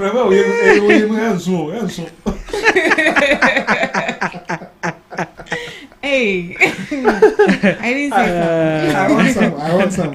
You want that one? Yeah, I want some. Okay. So yeah, and Apia Akubi has resigned as well. Who's Apia Akubi? MPP's former secretary. Former secretary for what? Yeah, I think he was even MP for. Is it? Yeah. He has resigned from the party. Yeah. I mean, for him, he.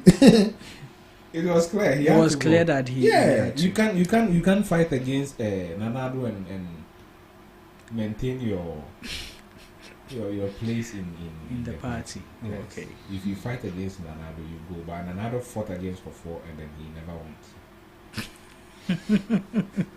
It seems Nanado really. Yeah, he does. One thing, I don't like people bullies. You get it? But is he a bully? He's a bully. Oh, but how did he bring him? Okay. You have your cousin as a finance minister. Yeah. The party doesn't belong to you. The party folks tell you that. The party folks work to bring you on in power. Yeah. Mind you, when Nanado was campaigning, he was frail, he was old. So the party folks did most of the work. It's not like the Baumia or the Mama who crisscrossed the entire country. Yeah. So if you become president based on their hard work, their sweat, some even lost their eyes. You remember the demonstration that the people were beating? Yeah. Yes. And when you become president and they tell you that, look, No bimbe mo bimbra. Oh, nikra mo me ni. And mo bimbe ni. You said no. And because of that, you made sure everybody that was vocal was gone, including Chairman Sabonsu. Chairman Sabonsu has all the qualities to lead the NPP, either as a chairman or a presidential candidate. But Nanado won't allow it to happen. It won't happen. But now that he's out of power, do you think he still has that? You think he's control? out of power? He's out of power in Ghana, but he's not out of power in the NPP. Okay. Okay. Right now, he'll be held in the same pedestal as Kofo. Because they are all former presidents. They only their 2 terms. Yeah. So if they listen to Kofo, they have to listen to him too. So he still wields enormous power in the NPP. He bullied people with his power so that they submit to his will. His will was to keep Oforiatta in government. That's all that he wanted. Yes. Hey. When Oforiatta, when he said he sacked Oforiatta, which other position did he give Oforiatta? What position was that? International finance minister. Yeah, it was even bigger than the one he had. So all the time that they were campaigning to remove him, it wasn't that he was waiting for the right time. He was just preparing a position for him, because that position never existed until Nanado created it. I mean, I've never heard of that position. That position never existed until Nanado created it. There are so many positions that came to birth under his tenure. Yeah. Now 125 ministers. What do you COVID ne Ukraine war nti ne ehia nipa mo be vaccinate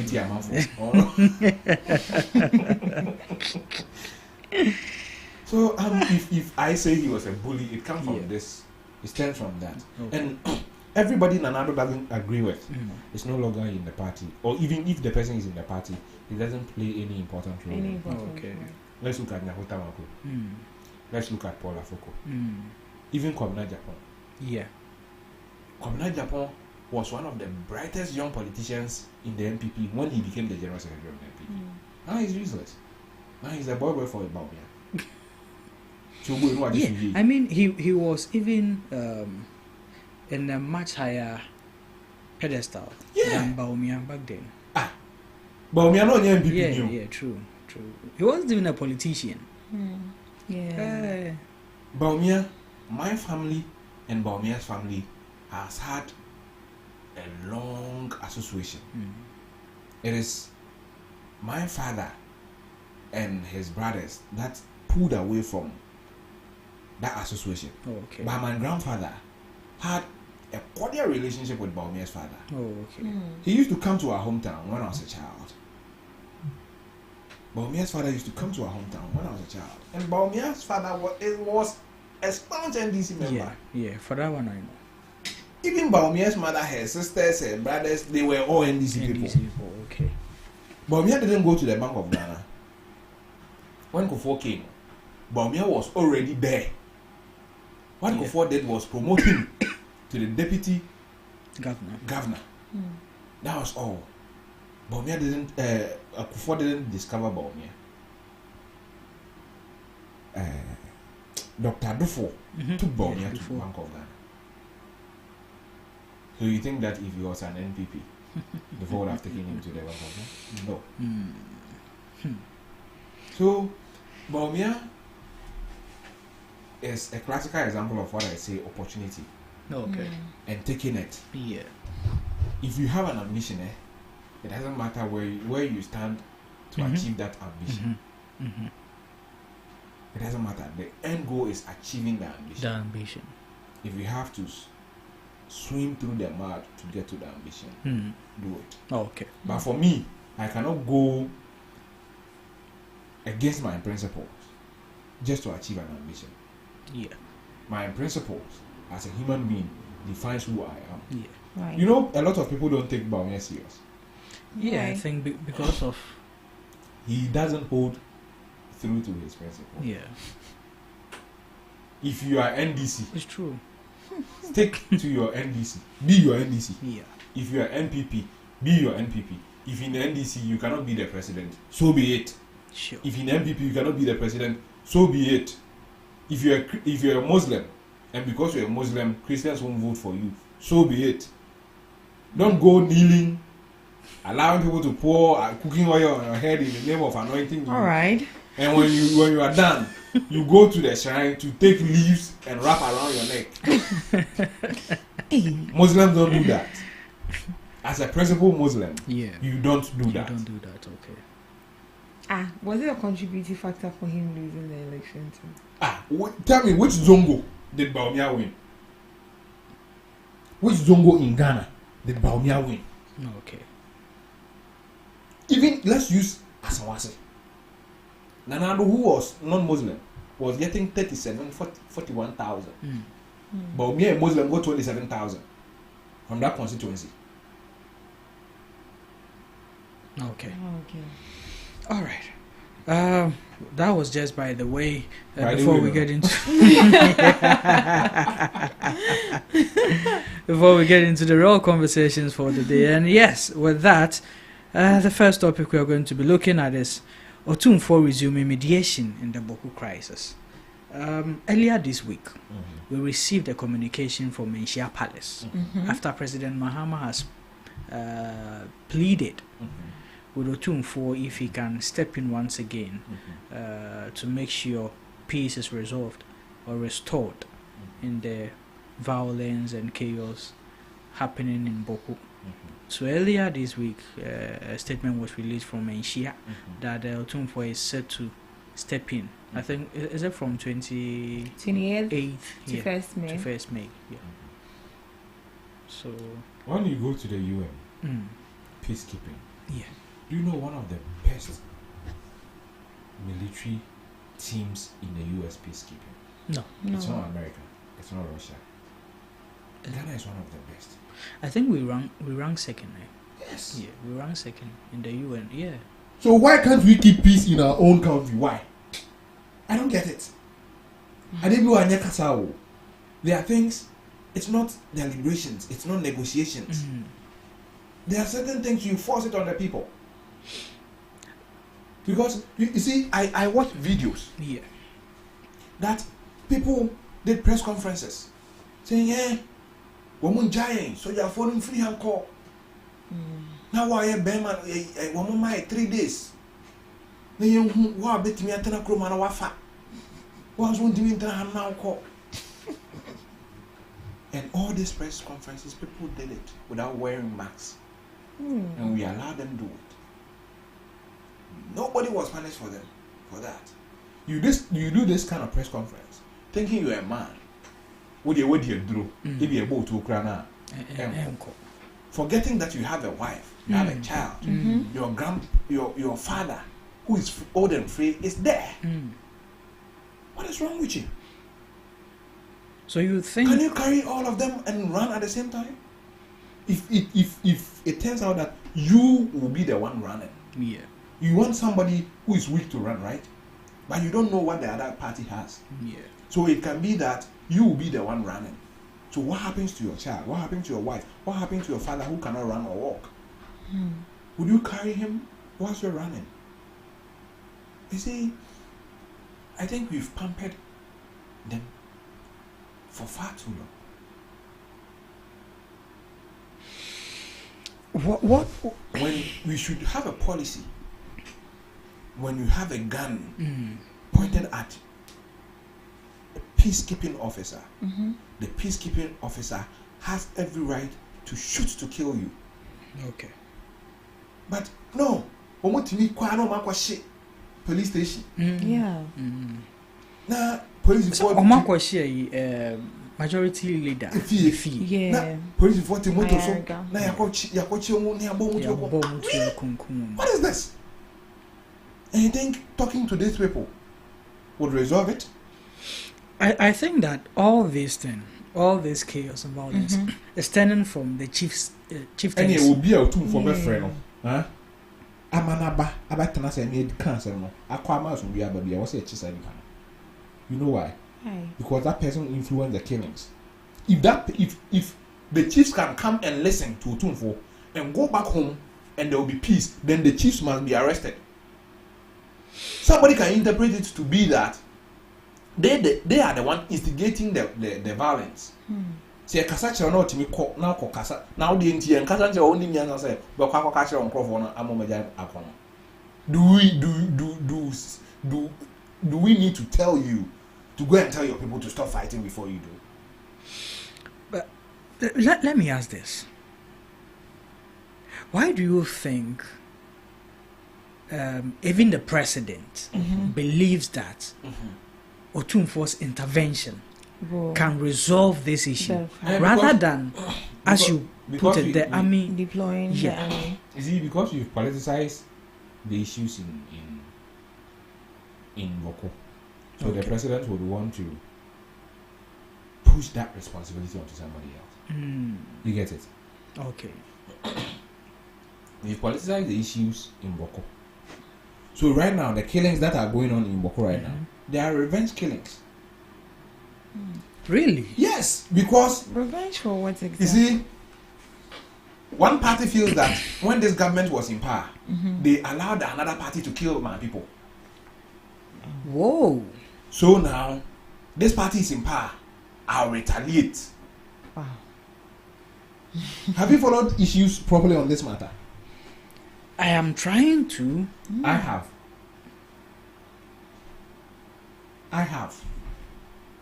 And this is some of the reasons why the recent killing has emerged.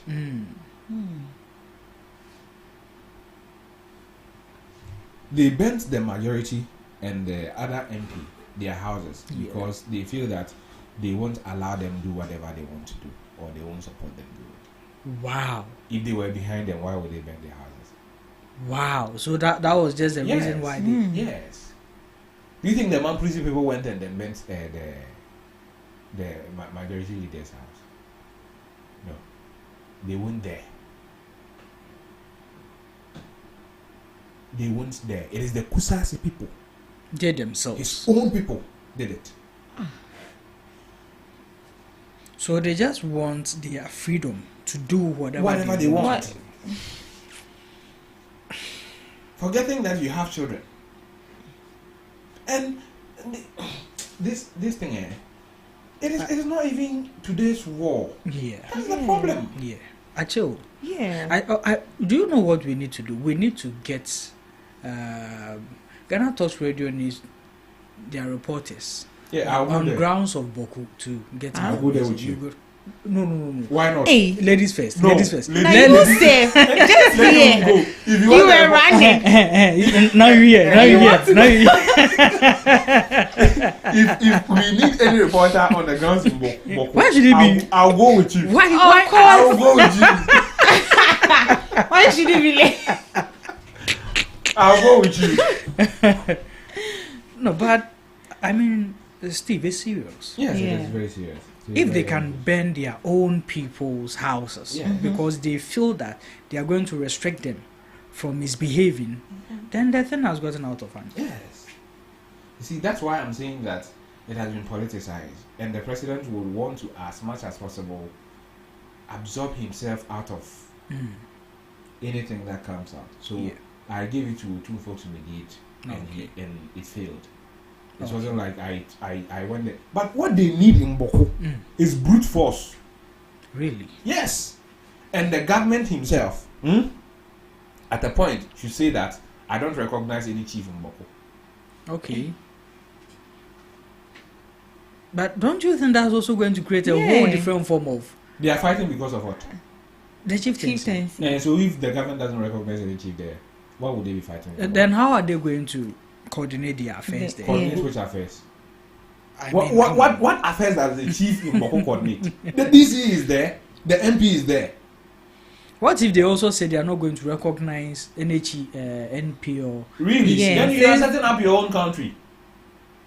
Once you say that, you are setting up your own country. Then you are turning into Papa V. When I remember when the man said... yeah, have you listened to the interview by... On the Boko? Yeah. I think I watched... He said Galamsey is threat to all of us, but the Boko fight is just them. Forgetting that there are Boko and the Boko people live down here. So if the fight escalates, it might get a ripple effect. Yeah, he said, but so far, Tamale Kure Medui, so I cried there and do that. Enjoy Muno yeah. I don't know if we can carry the land from Boku to Accra. No, you can't go to Boko. So that's the issue. I think Otumfuo has shown in the past that he has the ability to mediate. Yeah. When you look at the Dagbon chieftaincy issues, that one cry is bigger than the Boko. Yeah, so that one is way bigger. And one got you here or tell you trying to yeah, that's way bigger. That is way bigger. But we've been able to have peace there. Right.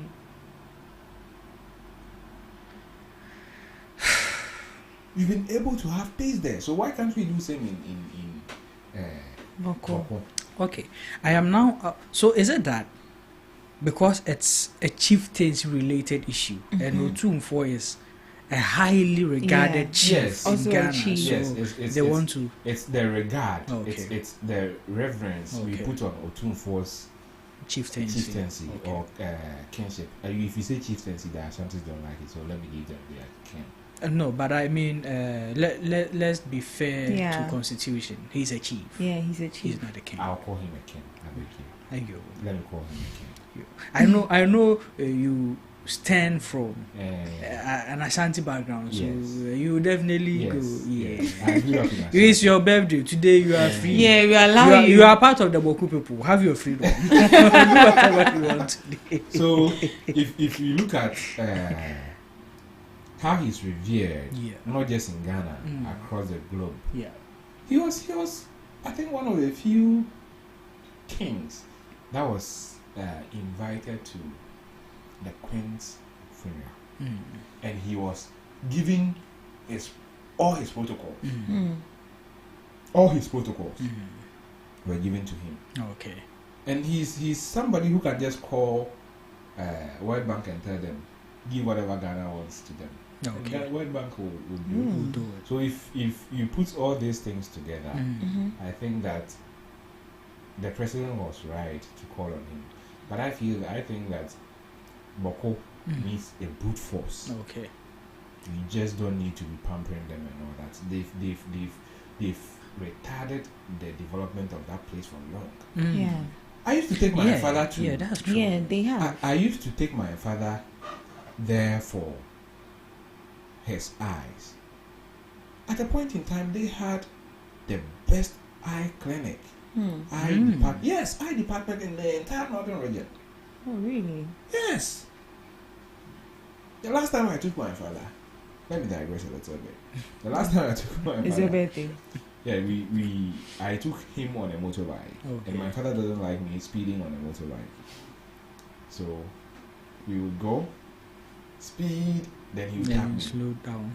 When he tapped me, I slowed down, and then when we go home, he swore never to get on my motorbike. And up until his death, he never got on my motorbike. Oh. Yes. So Boko used to be that place that if you have an eye problem, you go, you get it checked and all that. Wow. But now, who would even go there? If you said you started a business in Boko, look at, can you continue to do business? No. How are you going to run a business there? Schools have shut down. Yes. We sit in Ghana and we cry industrialization. Boko is enriched with raw materials. Imagine if you had a factory in Boko. I pity people from there, people who have built their houses there and who have had all their investment. People who come hustle here and all they do is that when they come chrome, they go sit down and all that. And all of a sudden somebody will just wake up because he has a chieftaincy issue. A chieftaincy issue you are not even part of. A chieftaincy issue that doesn't concern you. They just wake up and because you're a Kusa or a Mamburusi, they'll burn your house. Burn your entire investment. You've seen reports that there were people who were just even passing by. Yeah. They stopped them, burned their bars. Yeah, their bars. They are not even from. Even the bars might not even belong to any of the tribes. Yeah, that's the fighting. thing. Yeah. The bars must even be an Ashanti man. Yes. He is coming from Kumasi, passing by with his people who are not even from the Boko township. So, no, I think it's. But if we are regarding Otumfuo to solve this issue, doesn't that undermine our security forces who were earlier deployed there to? You see, I wouldn't say undermined. Okay. Mediation and keeping the peace works in tandem. They work together. You know, you can do both at the same time. Okay. Since we think it is the chiefs, the big men there instigating the conflict and all that, why not Otumfuo talk to the big men while the security men deal with the people with the guns? You get it? I don't even understand why a country like Ghana and a geographical area like Boko, we can't go there and seize their weapons. Their weapons. But how do they even get I don't even know how. Looking at the people who are having the guns, they don't have the resources to purchase some of these. So does that mean maybe? Haven't you heard that if you are down here working and you are from Boko and don't send money to support the conflict, they will have issues with your family there? Really? Yes. So people down here are sponsoring, are paying for the guns and the bullets. Oh, really? Yes. And you see, we made a mistake. Do you remember the Cote d'Ivoire Civil War? The one DJ Drogba. Yeah. Have you asked yourself where all those weapons went after they resolved the issue? No. We are a direct neighbor to Cote d'Ivoire. They all found their way into the country. So if we are counting the number of small arms and arms that we have here in Ghana, you can't quantify it. And it stems from there. We are around. We find Ghana is the only country in the sub-region which has not had civil unrest. Cote d'Ivoire had it. Burkina is fighting their own. Mali, Niger, Nigeria. Where do you think all those weapons will go when they are done fighting their war? It will come here, and then it's very cheap to get one. You understand? Because it is they are selling it on the black market. Yeah, so it is that expensive. Yes, so it's not that expensive. So we can send intelligence. Let me use Team for your first. Hey, he again. He did. Abi now his CJ is saving her small. Saving him small. That's a CJ issues, you know. But this is the issue with Ghana. It's like every day we have another issue popping up, so then we just forget the other one. For him, for your day, we can never forget him. So you go back to his issue again. But do you remember is in Boko. Over the weekend? When he returns, you see. Over the weekend, I think one of the NDC communicators stated that if Intim Fojo is not arrested this week, he will resign from the party. Yes, he said it. And today is Friday. And Intim Fojo is yet to be arrested. Somebody even said if Mahama wins election, if Mahama wins the elections, he burn himself. He didn't. But we need to begin to hold these people accountable. We need to hold them by their words. They say Ghana politics. Nkwan yedi nipa a on kan okre. Adwuma bi a o Ghana. Yedi nipa a on kan okre. O pese o di obi politics a. Yakofa nipa a on kan okre politics. O po obi a politics. Politics. Oh, yes, open spokesperson in politics. You have for me. Let me so I come. Crazy. Politics in Ghana, it's not for the honest. Yeah. If you want to be honest, you can't do politics in Ghana. You have to lie at a point in time, and it should be blatant lies. Yes. Do you know? You see, let me digress a little bit. This issue about your friend is saying the NIB going to his house, it was just to heighten the tension and kill the issue. Okay. Once the issue reached its peak, but if you leave it lingering, but heighten the tension, heighten the height of the peak of the issue, and it dies. What did NI before I could feel? So what next can you do? That was the last resort. Have you ever heard Intim Fojo himself conduct an interview on that matter again? No, we haven't. Ghana will do. So it is part of the negotiation. Oh, child. Like case dead. The issue is dead. Yeah. I do go and craft. I want someone else to do something. The worst that can happen right now is Parliament will resume. Then Speaker will say, let's institute an inquiry into the matter, or after releasing Team Fojo, go and then answer. Okay. And even that one, it will be a voluntary thing. Yes, I can was and case. So, in Team Fojo case now, it's almost dead. Well, back to the issue. I mean, so. With the Bokode, I think that Utumfo, with his experience, with his prestige, his values, can bring a certain calm. Okay. If nothing at all, I expect Utumfo to give us a ceasefire. Okay. To help us get a ceasefire, where the chiefs will talk to their people to stop the violent clashes whilst we immediate and then find lasting solution. Okay. The Boko issue, it has gone through our legal system to the apex. There's a ruling on the Boko issue. So I don't know why the government is having a problem enforcing that ruling. There's a ruling on it. So if anybody gets up today and say I'm Boko Naba, contrary to what the ruling is, why don't you arrest the person? Yeah, I think that makes it very simple.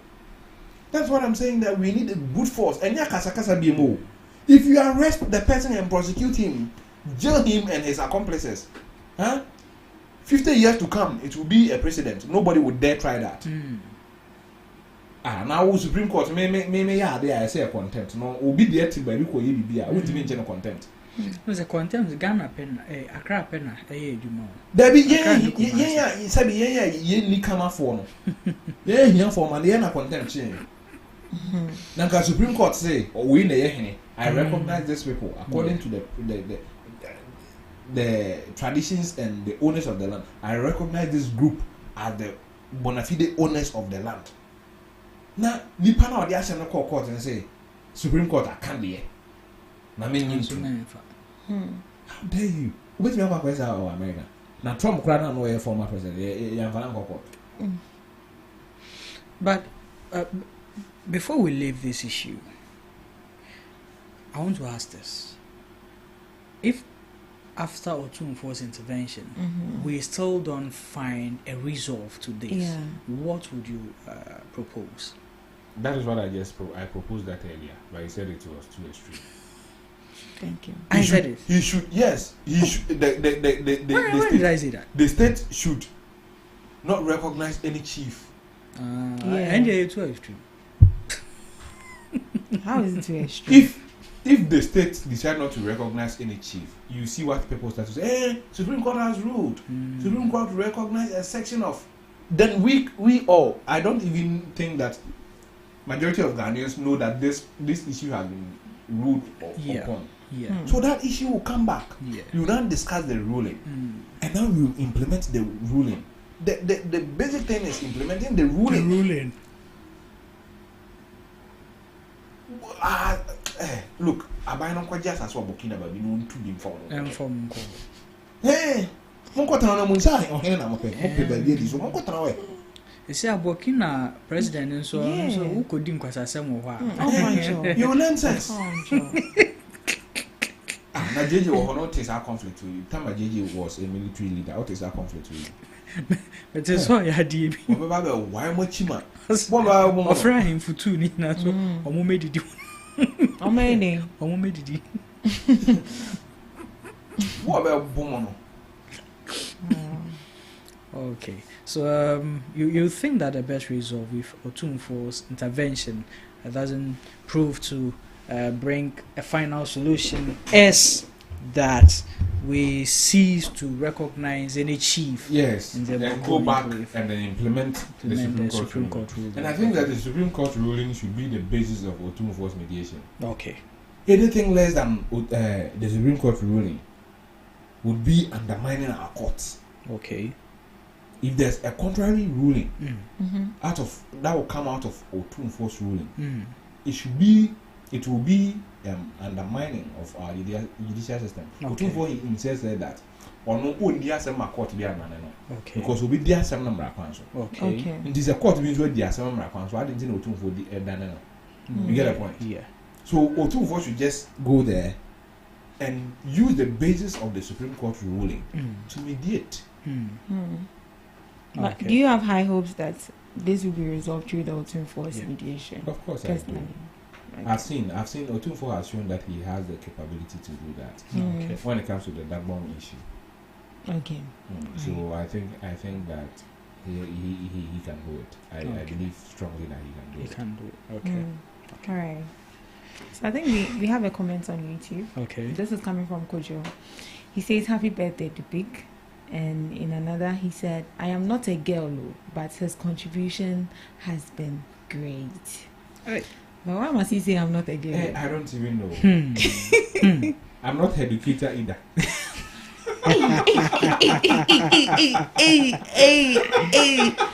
Mr. Dubik. This man. Let me hide my face because I was not here. You will hide it. I wasn't. You will hide it.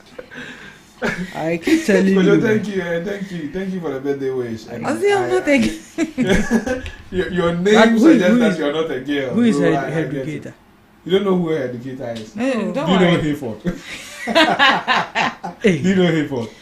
You're missing in action. Okay. And so you're just on TikTok. You're not seeing anything. He sees. Oh, me. He wants it to come out of my mouth so that next week when I come, you say controversial. I will say.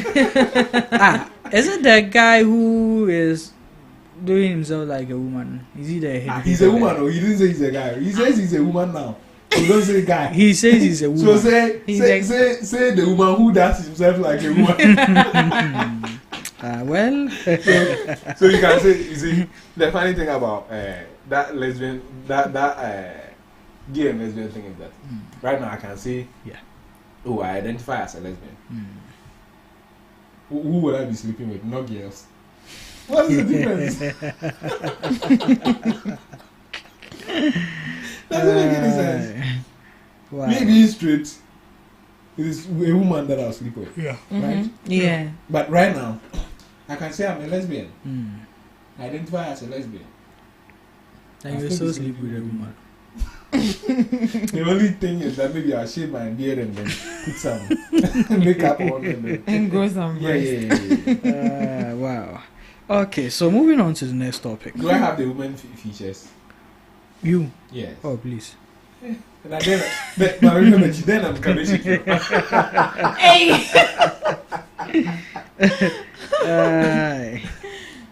Yeah, so the next topic we're looking at the MP for Mampong, Kuku Sapong, has called for an overhaul of the Zoom Lion contracts. He believes that MP for where? Mampong, Asante. How long has he been an MP? If I'm so sure. Yeah. But yes, he believes that the contract needs to be reviewed. It's I don't want to say much about it, but I know you have something to say about it. So. There must have MP on go Pentecost. When you Pentecost ni. Why do you say that? When you Pentecost ni India. On go Pentecost. At the Oko Pentecost, I want to make a Oko Pentecost, I said no can go. Adi. Naniba. I sorry chairman, thing sorry kase. Jina pop so kase. I buy it na contract na juma no cost. And I we Pentecost na kase. My nyede. Oh, but do you know who the local government minister is? Let me draw attention to that. Do you know who the local government minister is? No, I don't know. No. The local government minister is the MP for Banda. Something Ibrahim. Okay. Do you know his position in church? No. He's a Pentecost elder. Okay. So you think this will fall on deaf ears? Oh, well correct, yeah. But in 2016, Manasseh Azuri did exposés upon exposés upon exposés on Zoom Lion contract. Nanado invited him. Invited which of them? He invited what do you call it? Manasseh. At that time, Nanado wasn't president. Okay. He was opposition leader. Bring your expose. He assured Manasseh that when he comes to power, that contract will be cancelled. When Nanado came, within 3 months, contract extended. So he has been an MP since 2016. You see, since 2016, all these Zoom Lion contracts went through Parliament. Remember? Yes. Did he ever raise an objection? Why do you think he's raising such concerns? Because now his government is not in power, so he thinks he's in opposition. He can say whatever he wants to say without consequences. Why should there be consequences for? Okay. Didn't you just say that Apia could be so or a resident free party? That's the consequences now. Where's Eugene Boachevi? That's the consequences. Okay, genuinely, do you think that the service from I've always said that Zoom Lion is ripping the nation off. I spoke to you, I think, the day before I traveled. Was it Wednesday? And I told you that there was at around UT Bank. Yes, and La Paz. We have monopolized the what do you call it? The sanitation sector of Ghana and giving it to one person. Okay. I had a brother. His name is Isaac Barak. He used to run one of the biggest, what do you call it, sewage suction thing in Accra. Like they had tankers going around taking people's. I don't want to see it on radio. I've seen what you mean. I understand now. When Zoom Lion popped up, his company collapsed because his business was taken over by Zoom Lion. He was doing it on a medium scale. Zoom Lion came in to do it in a large scale. The government felt comfortable dealing with Zoom Lion and left him. So, let's take its political stance aside. You do believe that the call for Zoom Lion's contract review is a good call? It's a good call. Okay. A very good call. What do you think government should do about this? See, government should sit with Zoom Lion. I understand their contract is a multi-year contract. So you cannot just wake up and then say, and they've made investment. They should sit down with them. If they were giving us quality service, nobody would care. You get it? Yeah. Zoom Lion told us they were going to operate 24 hours. Have they started? No. Maybe they don't have the resource. The personnel yet. Personnel are done yet. These Barstock boys. Yeah. Compare their service delivery. Even though we are not paying them, we've not compare their service delivery to that of Zoom Lion. Zoom Lion only things send me them a proper street and so. But baby and me and could Tokyo got and more. But have you heard that Zoom Lion has come out to say that they are open to support Barstock boys? Yeah, I even learned they are collaborating with them. Really? Yeah. They started collaborating with them. Why are you angry? I'm not angry. I'm just worried. Worried? Yes. Why are you worried? If the state can sign a multi-million contract with a company like Zoom Lion, and then they will now say we are collaborating with a private person who is doing a better job than him, then I should be worried. So it means that the private person doesn't have engineers, so he doesn't have the expertise. Yeah. He doesn't even have the equipment. You have the equipment, you have the expertise, you have the engineers, you have the money, you have the state backing. Now we wanna say we need a content crop. Nipa ba ko pe bi a wote ba bi a wonya sha wone a rake bi de tetigata wone collaborate. Na why dey? Who the machine need be come no? And what dey collaboration ben ya? Why are you laughing so hard? Who was shambles baby? Who rakes baby? Who cars baby? When to me and find Eduma. Obi akoto shovel ni rake ba ko pe. E de ye aduma. What is say dey me ho ko boro. But no one can say what the ho be bo. Yeah. Or no individual and say I'm going to collaborate with Zoom Lion. But all entities, a company can who's you're going to collaborate with the individual, some few people. No more Eduma. What you are for? You are lazy. And you are just in there for the money, not to deliver the service you are paid for. When I heard that, and when I still continue to hear it, and I'm worried. Yeah. As I maybe one and do men come and pay no mubia, and I'm a kunkra intimate. Now walk Kumakoko and say, hey, let them be both you have the Diwakoko number. I will do a home kind be. Am I not greedy? You are very greedy. Me crowd tell you. And to some extent, I'm lazy because you have been able to cook your chicken. Yeah. And I'm lazy. Under whose government did Zoom Lion get this contract? Oh, Kofo brought Zoom Lion. No, Mama Nuzi. So they've really been in contract for a very long time. Zoom Lion, you need most of these girls who do TikTok videos.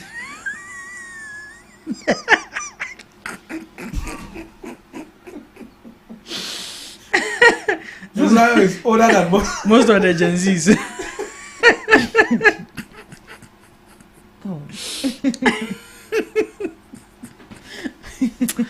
Oh man. Yeah, so with us on Ghana Talks Radio. This is Ghana Talks Breakfast Show, and as I warned you earlier on the show, I told you how the show was going to be. So take it as it comes by. With the man in the studio, this is exactly how you are going to have it. We're a birthday treat. Sure. That's a sign. Am I lying? Oh, I mean, you are not far from the truth. Far. So he's not far from the truth. At least one would expect them to do things not in a way that these people that I just mentioned, I don't know, incur their wrath. Yeah. I just mentioned would do. You get it? Because there are certain things they do on their TikTok, and you say, this person go. So if you can't attribute maturity to those kind of people, then Zoom Lion, which is older than these people, should be a little bit mature and do things in a more mature manner as an institution. You know, an institution should grow. Yeah. But I'm not seeing that growth in Zoom Lion. Okay. COVID by. Do you know they were paid for fumigation secondary schools market? COVID no. Nipa na the core market. Tio. Nipa na the core secondary school. Yeah, 2 secondary school must 1 year. What are you fumigating? What are you fumigating? Did you hear say a crack amobi COVID? No. COVID was transmitted through human beings, and these schools were shut down for a year. There was no human activity going on there. But yet government took money, gave it to Zoom Lion to go and fumigate chairs in Kunyanom the chemicals in Buso. Akunya COVID. Oh, Akunya COVID that. Maybe I'll be more. Buso. Buso. Uko fumigating 2 weeks ago. Now the Kobo Buso now. Who even told them that the chemical they used in fumigating could cure COVID? Hey, this one too. But it's a valid question. Exactly. Very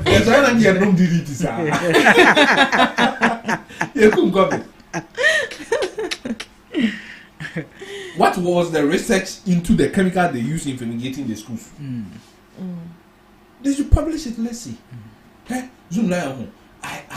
It brought me to the core when I talk about them. Look at how dirty Accra is. Zoom Lion can take it upon itself. Since we are, what do you call it? A sanitation company. Yeah. Kole Lagoon. Yeah. Yeah, got team. Near ye. Now, the water treatment or filtration plant. SCAnon. Yeah. Senebeya in Suna. The PFE need the benjinano. It will filter it, and then the water that will go into the lagoon will be clean.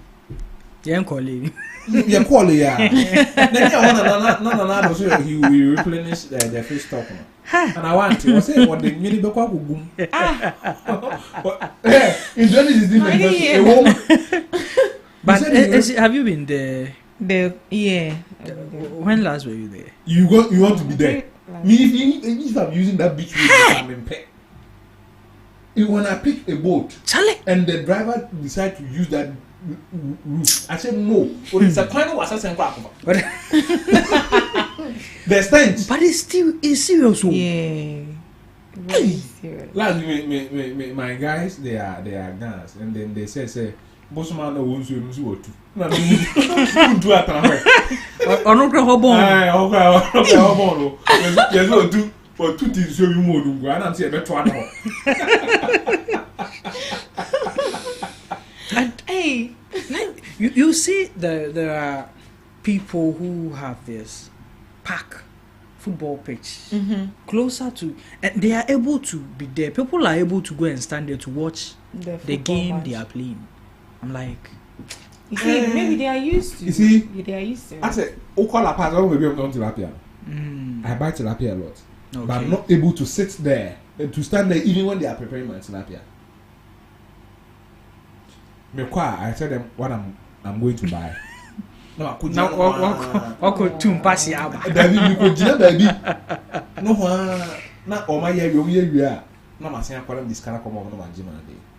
But they sitting there, don't feel it. To say what I feel no. Yeah. And you know, just that I might feel nauseous and vomit. And don't think I mean in a hot chair. But so what you mean in a hot chair, you get used to it. So people there might not even feel the stench. Yeah. Shall I even know something is smelling? Is that bad? I mean, it's that bad. It has gotten out of hand. So if Zublan can do that, give something. No, just give something back to Ghana. Let Ghana know that a Jumana mine Ghana all these years. I saw fast 1 year. You get it? Even when you are able to do that, you can talk to the owners of the land. Hotel, Binsi Lagoon. Your business, did you? Well, I mean, but if we are really able to treat this lagoon, we should send it out for. Oh yeah. And Kebaya pa like it was when it was when your boats in get every crowd or so. No, don't cast obey or don a river in be the alcohol. Or say obey recreational centers or Sikana by will be passing a good way. Or don as you know. Now you the ski jet yeah. Nere confess. Yes, the bikini and the Adamba. Yeah, the Adamba cycle. Sika na you been passing a Bama national swimming pool. Well, yeah, no saying bad. O send the ampa. I mean no means you. And I say instrumental. To say on your question. National swimming pool. Oh yeah, the weather is changing. I mean, I follow Easter a lot. Oh, I see. Mommy no means you. You know the funny thing? The day I was actually born, it was a Palm Sunday. Oh really? Yeah. Oh nice. So your friend question Oceana. Do you know what Oceana means? Doesn't mean. She doesn't know. What is Oceana? Oceana. You don't know Oceana? No. Debbie. So you love it. Oceana. Of course I know Oceana. You know when we were kids. But Oceana, yes, you remember Oceana. Oh no, when you're holding it. That's what Mama bear term Hosanna was. Hey, Oceana. Debbie, yeah, they know Oceana. But it's the same thing, right? It was it's the same thing. But it's Oceana. You Oceana. Sure. No, the big is very funny. Yes. Now, what is an opposite right? Oh, damn. Just say, be up so I didn't go for ye a year a day.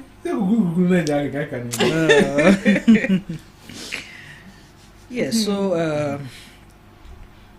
if Zoom Lion can actually do as a good service, I don't think all this conversations going around there. Of course, they are not delivering. They're not delivering at all. Zoom Lion is not delivering at all. How much? How ranking them on a scale of 1 to 10? What's your number? On Zoom Lion? Yeah, their service to Ghana. There's Zoom Lion service to Ghana. I'll give him 1 to 10. 2. Hey, 2. Easy. 1.5. Hey, you people are weak. You people are weak. You see. Let's even say their service delivery is poor. They don't even pay their workers. So they're common sweepers. They don't pay them. Sometimes 7 months, 8 months. That's what you scale our mind. And do you know how much salary they pay? Yeah, the last time you mentioned 100 and something. 150. Oh Christ. Yeah, 150 cedis. And you're so, not even paying. Master, 2 requirements. 0.1. Hey. 2 requirements. If you couple these things together, you know, come on. We can't continue to do this as a country. We cannot continue like this. At a point, something must give. We must tell ourselves the truth and stop certain attitude that we've been doing. You see, it is good to build people. Yeah. It is good to make people rich, but let them work to earn the riches. It shouldn't just be a bonanza. You sign a check, they go claim without doing the job, and nobody's saying anything. And just because I was about to ask. You see, it is because they feel that if we say we might upset the biggest church in Ghana, because Pentecost has virtually become the biggest church in Ghana, right? So, just because of the if that's the case, I might attack these people. It's not like attack, but I always have a problem when it comes to church and community development. It seems the church feels like they are not part of the community. Yeah. You see, it's the modern Christianity. Look at the best schools in Ghana. They are all Christian schools. Yeah. They are all religious schools. Yeah. The best schools in Ghana. So they've been part of the development of the nation, but we are departing from that now into something else.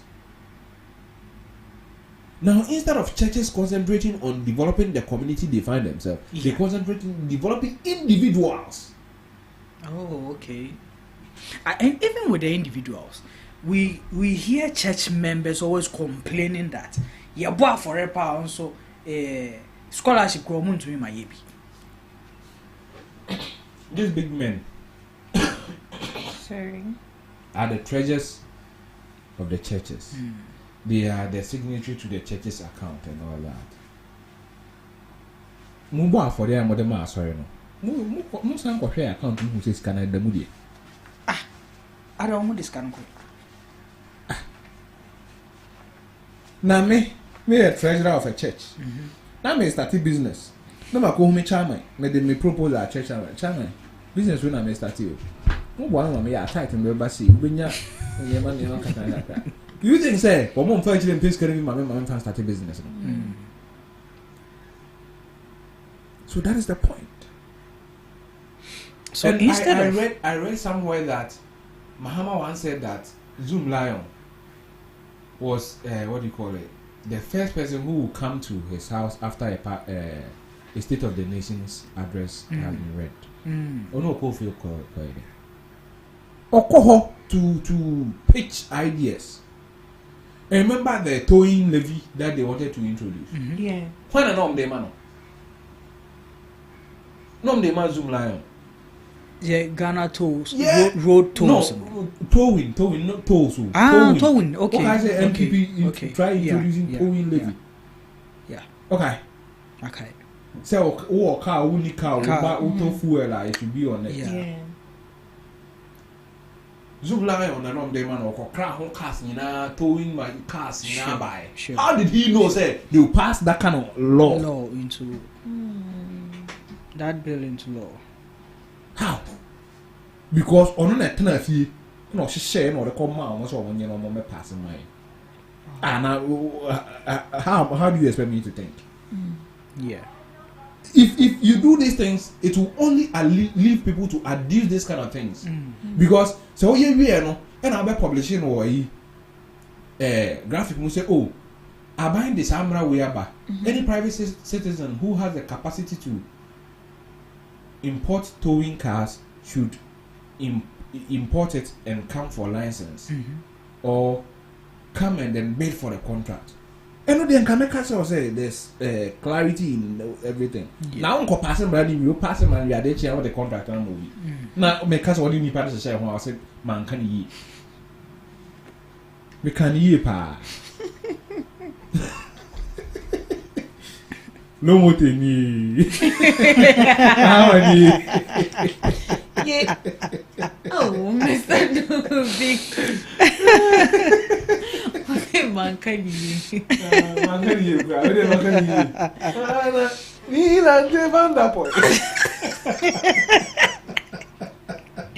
That man really served us some very interesting content during their campaign. Yeah.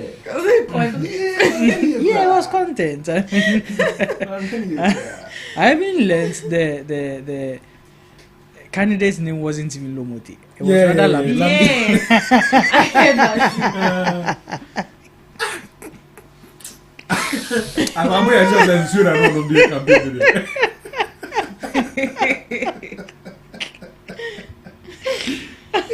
Somebody party.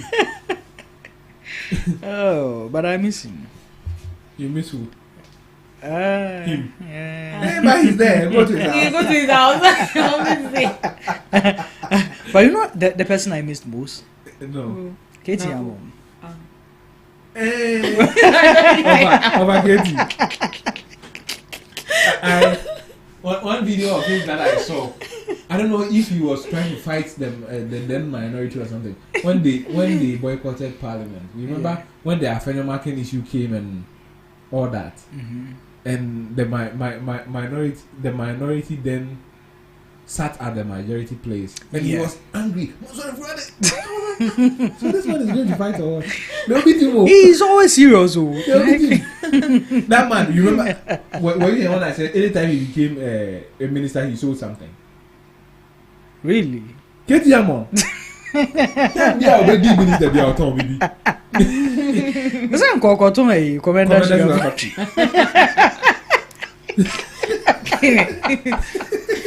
I just like anytime just seeing his face. Yeah, anytime KTR obey a minister of Ghana, he sold something. He sold something. First, he sold our real estate. In the first era, he sold our real estate. And now he wanted to sell commenters. So we just have to Aranga. We didn't crack every Indonesia about our Flagstaff house.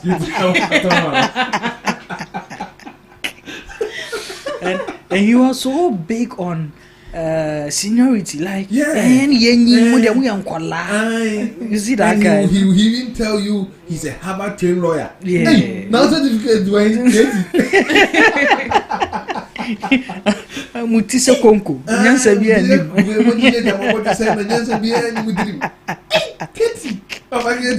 Oh man. Because you can't rest well like nobody. And and he should rest well. So you also support that. Nobody is saying it. So he should rest well. They set the precedence. So. How can you say rest well? And it will mean a different thing. The week. Yeah. You remember the topic we are talking about? Yes, I do. So let's go back to that. Let's go back to that. I showed you something yesterday when we were on our way to. So you are supporting? Yesterday. But when he heard Paul said, that's what he said. But after they named is it Jerry Ahmed that he's dead, he came back to say that he's not dead, he's in his office. Why is that now and then he came back? They never said Jerry was dead. They only said rest well. So why did he reply? Nine emojis now what the source in there. Osun, wo musu ni ade. Said rest well. Said baako here rest well or the emojis. So all die small. This country is a these two parties omo epe. You see the diabolism. They are too diabolic. You get it? Obi yare or busuya now about posting on Facebook, social media said she should rest well. What do you mean? What is wrong with you? But I say so omo say yede na ekwa abrochi na wakọ home kakra. Nti e ho no be okwa abrochi no. And a doctors na hwe ni wie no. Om so nkogina no. You see, the woman is not young. The woman is in her 70s. And look at the campaign that she did. Yeah. It will take a toll on her health. Yeah. And why normal? Akufo-Addo went through the same. You get it? Bawumia went through the same. Mahama had gone through that. over here, Mahama after the election, you could see that he was tired. His face was all swollen. No, when that time Mahomedi, because he's still everywhere. In a day, you can see him at 3 places. He signed up for, so you know. We send them. Nobody send them home. And he say he go fit do am, so make he do am. No, Papa, according to any obet in temo, no Ojari will be. I don't know Ojari will be. Not the number. Muntino Mebri.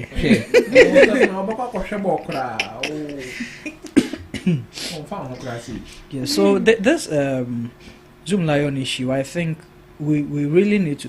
Why is it that it seems we can't really speak about it?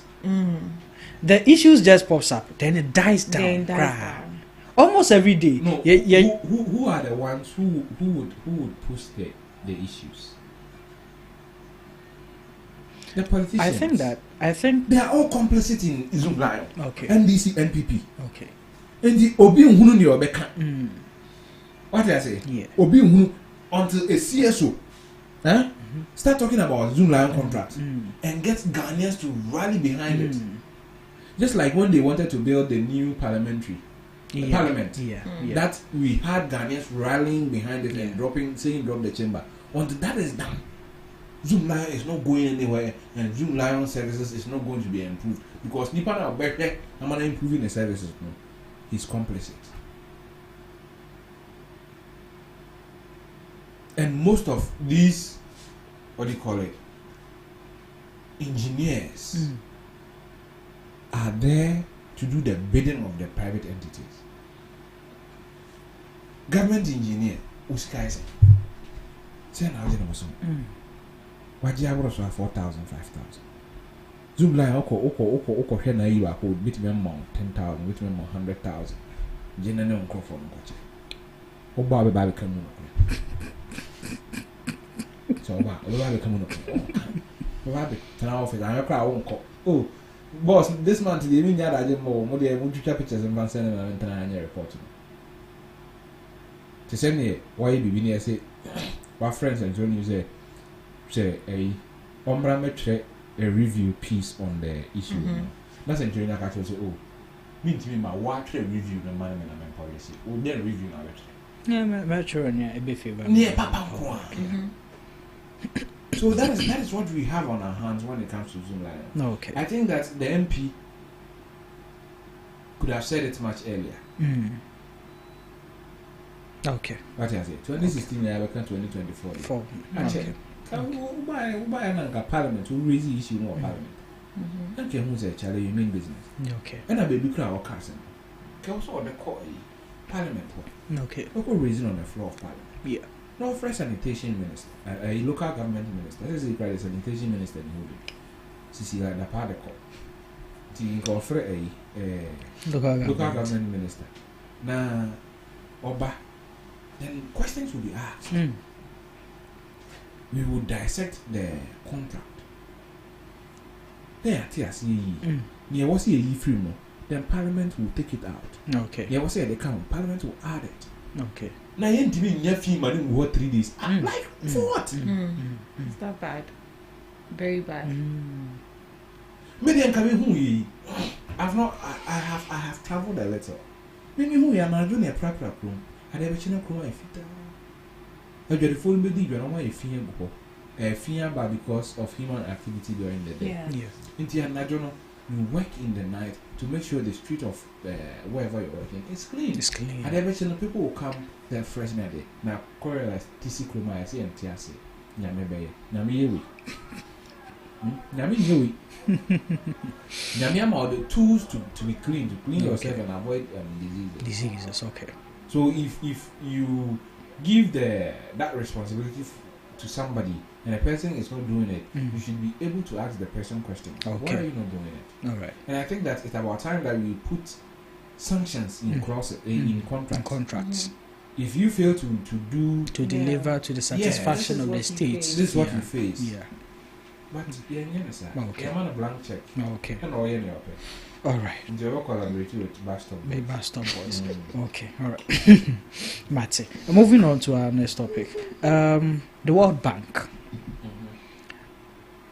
Someone is asking here that is the World Bank part of those people who we run to for loans as a country? Yes. Okay. And we've been give us budgetary support. Okay.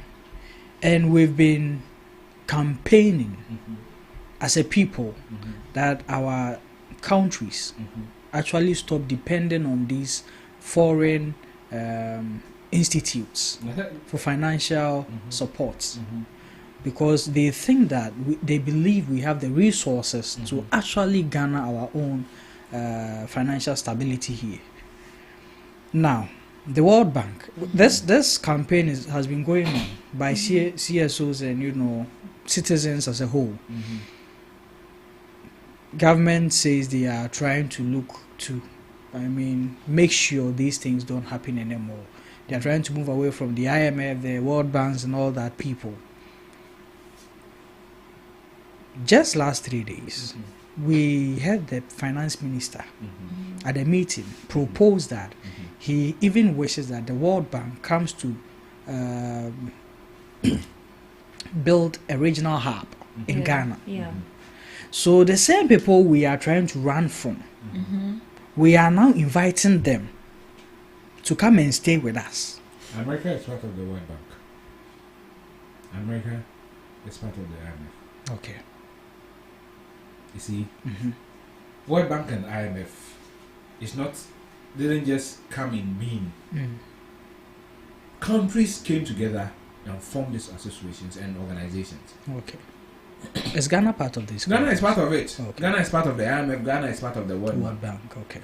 There are amount of money that we pay as member states of this institution every physical year. Okay.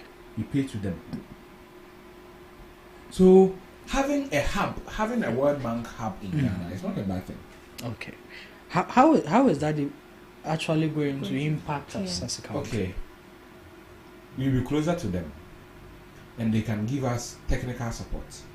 World Bank have all the men, all the resources to help an economy. It's not about just going. Look, we are in a country here. Yet in a budget. A budget, you need to be able to just kind of free. How do you call that a budget? You do that and run to IMF, World Bank for budgetary support. That's where the problem is. But having an office, a headquarters of IMF in Ghana, is not entirely a bad thing. What it will do is that there are certain things, even our human capacity, our human resource. World Bank, if you're on bar, they will bring some few directors. The rest of the workers will be Ghanaian workers. They will go through the mail, get the training, get the experience from the World Bank and how it does their things. And then we can benefit from these things.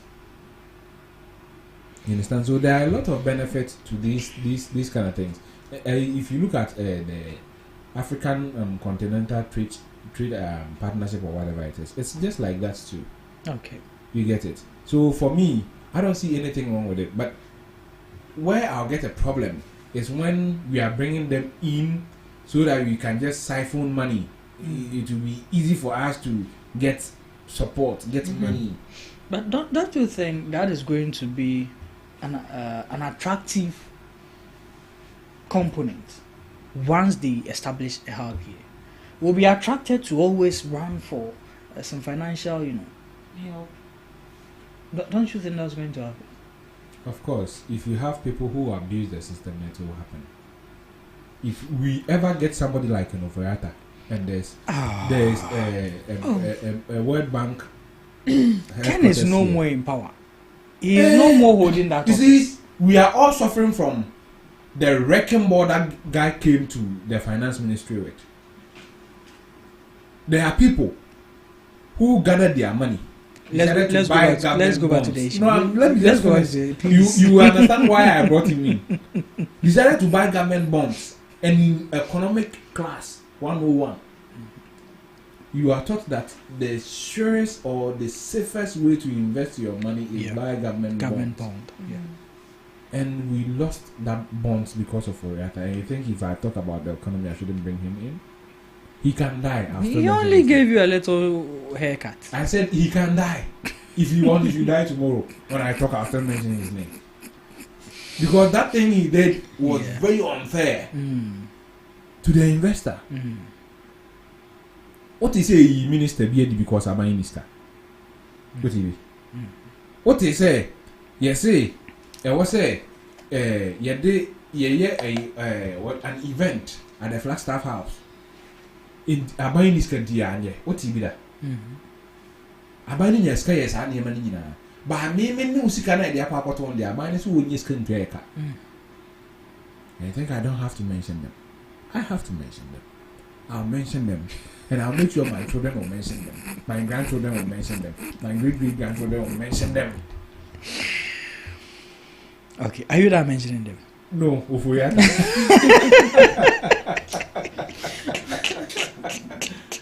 So, if we have people like that running the country, people who cannot restrain themselves or themselves, we would have issues like that. But if you have the right intentions and then they come into the country, it will help. Okay. It will really help. Okay. All right. Okay. That's just by the way. Bringing in Ofuriata and all. We thank you for reminding us. You're welcome. You're welcome. So today I'll be leaving you very, very early so that you can go and enjoy your party. Where's the party again? No party. Why? No party. Why? Your birthday is on an Easter Good Friday and you are denying us of a party. No party. Sir. What kind of Judas behavior is this? The issue is that, you know, on these days, on a normal day, I would want to be alone. Yes. Yeah. On a normal day. Day, I would want to be alone. Probably I would take a stroll on the beach. Yes. Alone. But I'm emphasizing on the word alone. But nobody has it. so that the diabolic minds around here. Around where? Around here.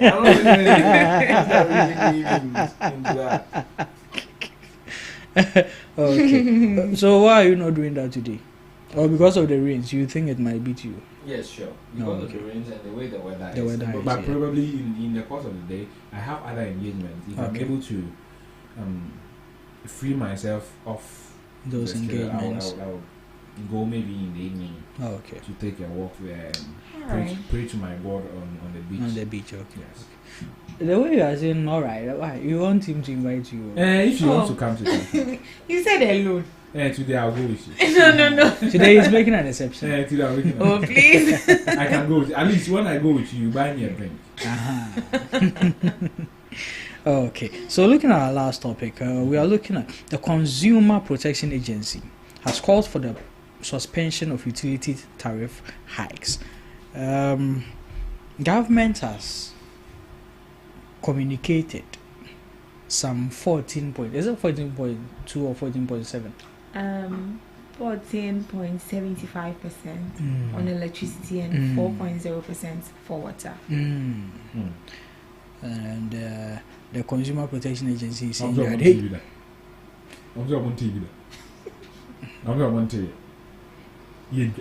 I'll see you.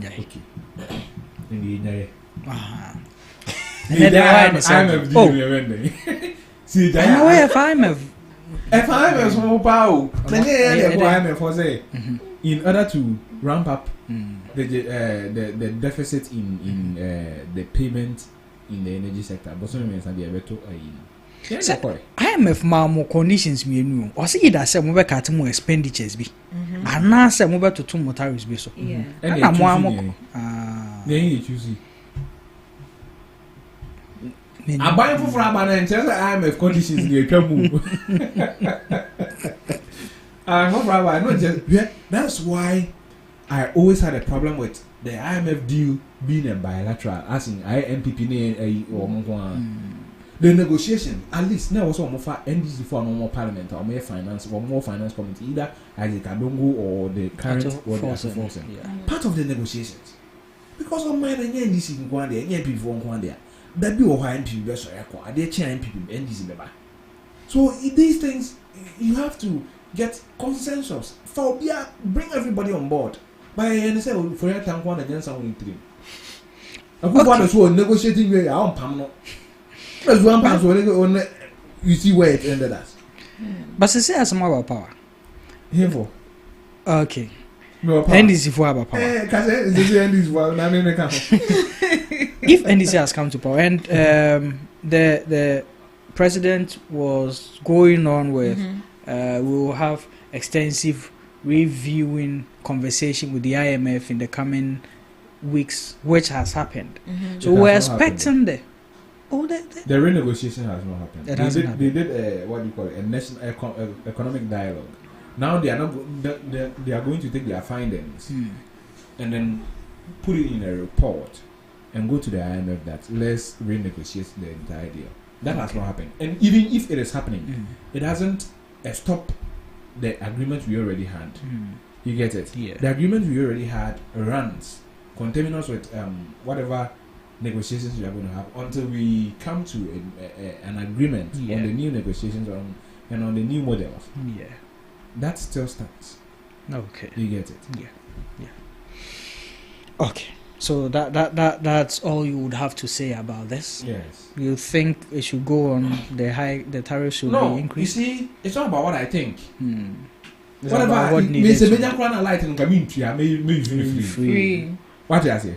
But this is the condition we find ourselves in. Okay. What do I say?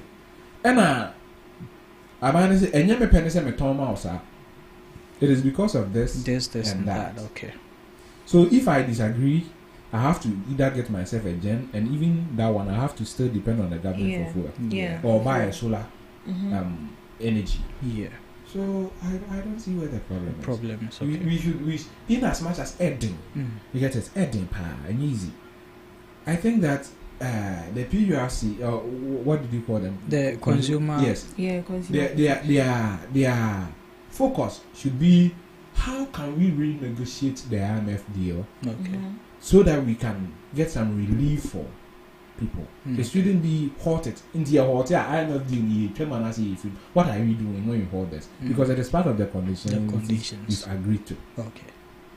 All right. Well, this is where we'll be drawing the curtains. But before we go, Issy, any more comments to read? No. I bet call Evangelist Wally for her to. Wally. Okay. Today is Julie's birthday too. My friend, Yeah. Where is Evangelist Wally? Please, producer, where is Evangelist Wally? I mean, come and pray for me. Wherever you are. I need your prayers. Pray for me. Oh, Julie. Happy birthday to Julie. Yeah, happy birthday. Your bestie. Yeah, my bestie. That's why you are. You want to wish her, so wish her. Go ahead. Oh, wish her. We are wishing her together. She's your friend too.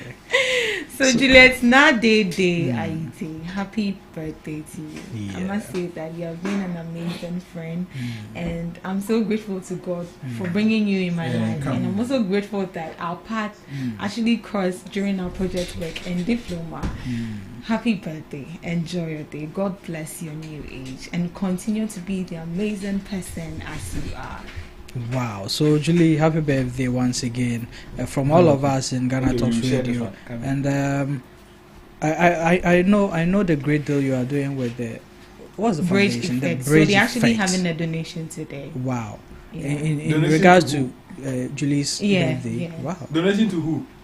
To an orphanage, right? Yeah, they don't know I'm an orphanage. You're orphan. Yeah, so Julie, all of us from Ghana Talks Radio and the Bridge Effect community, we all wish you a happy birthday. Continue being the amazing and kind human being you've always been. And God bless you. God expand your territories. May all your dreams and your wishes come true. And let me also use this opportunity to wish one very good friend of mine, Nana, Ekuya Nana, very stubborn, very nice, beautiful lady. Sister Ekuya Nana. Yeah, Sister Ekuya Nana.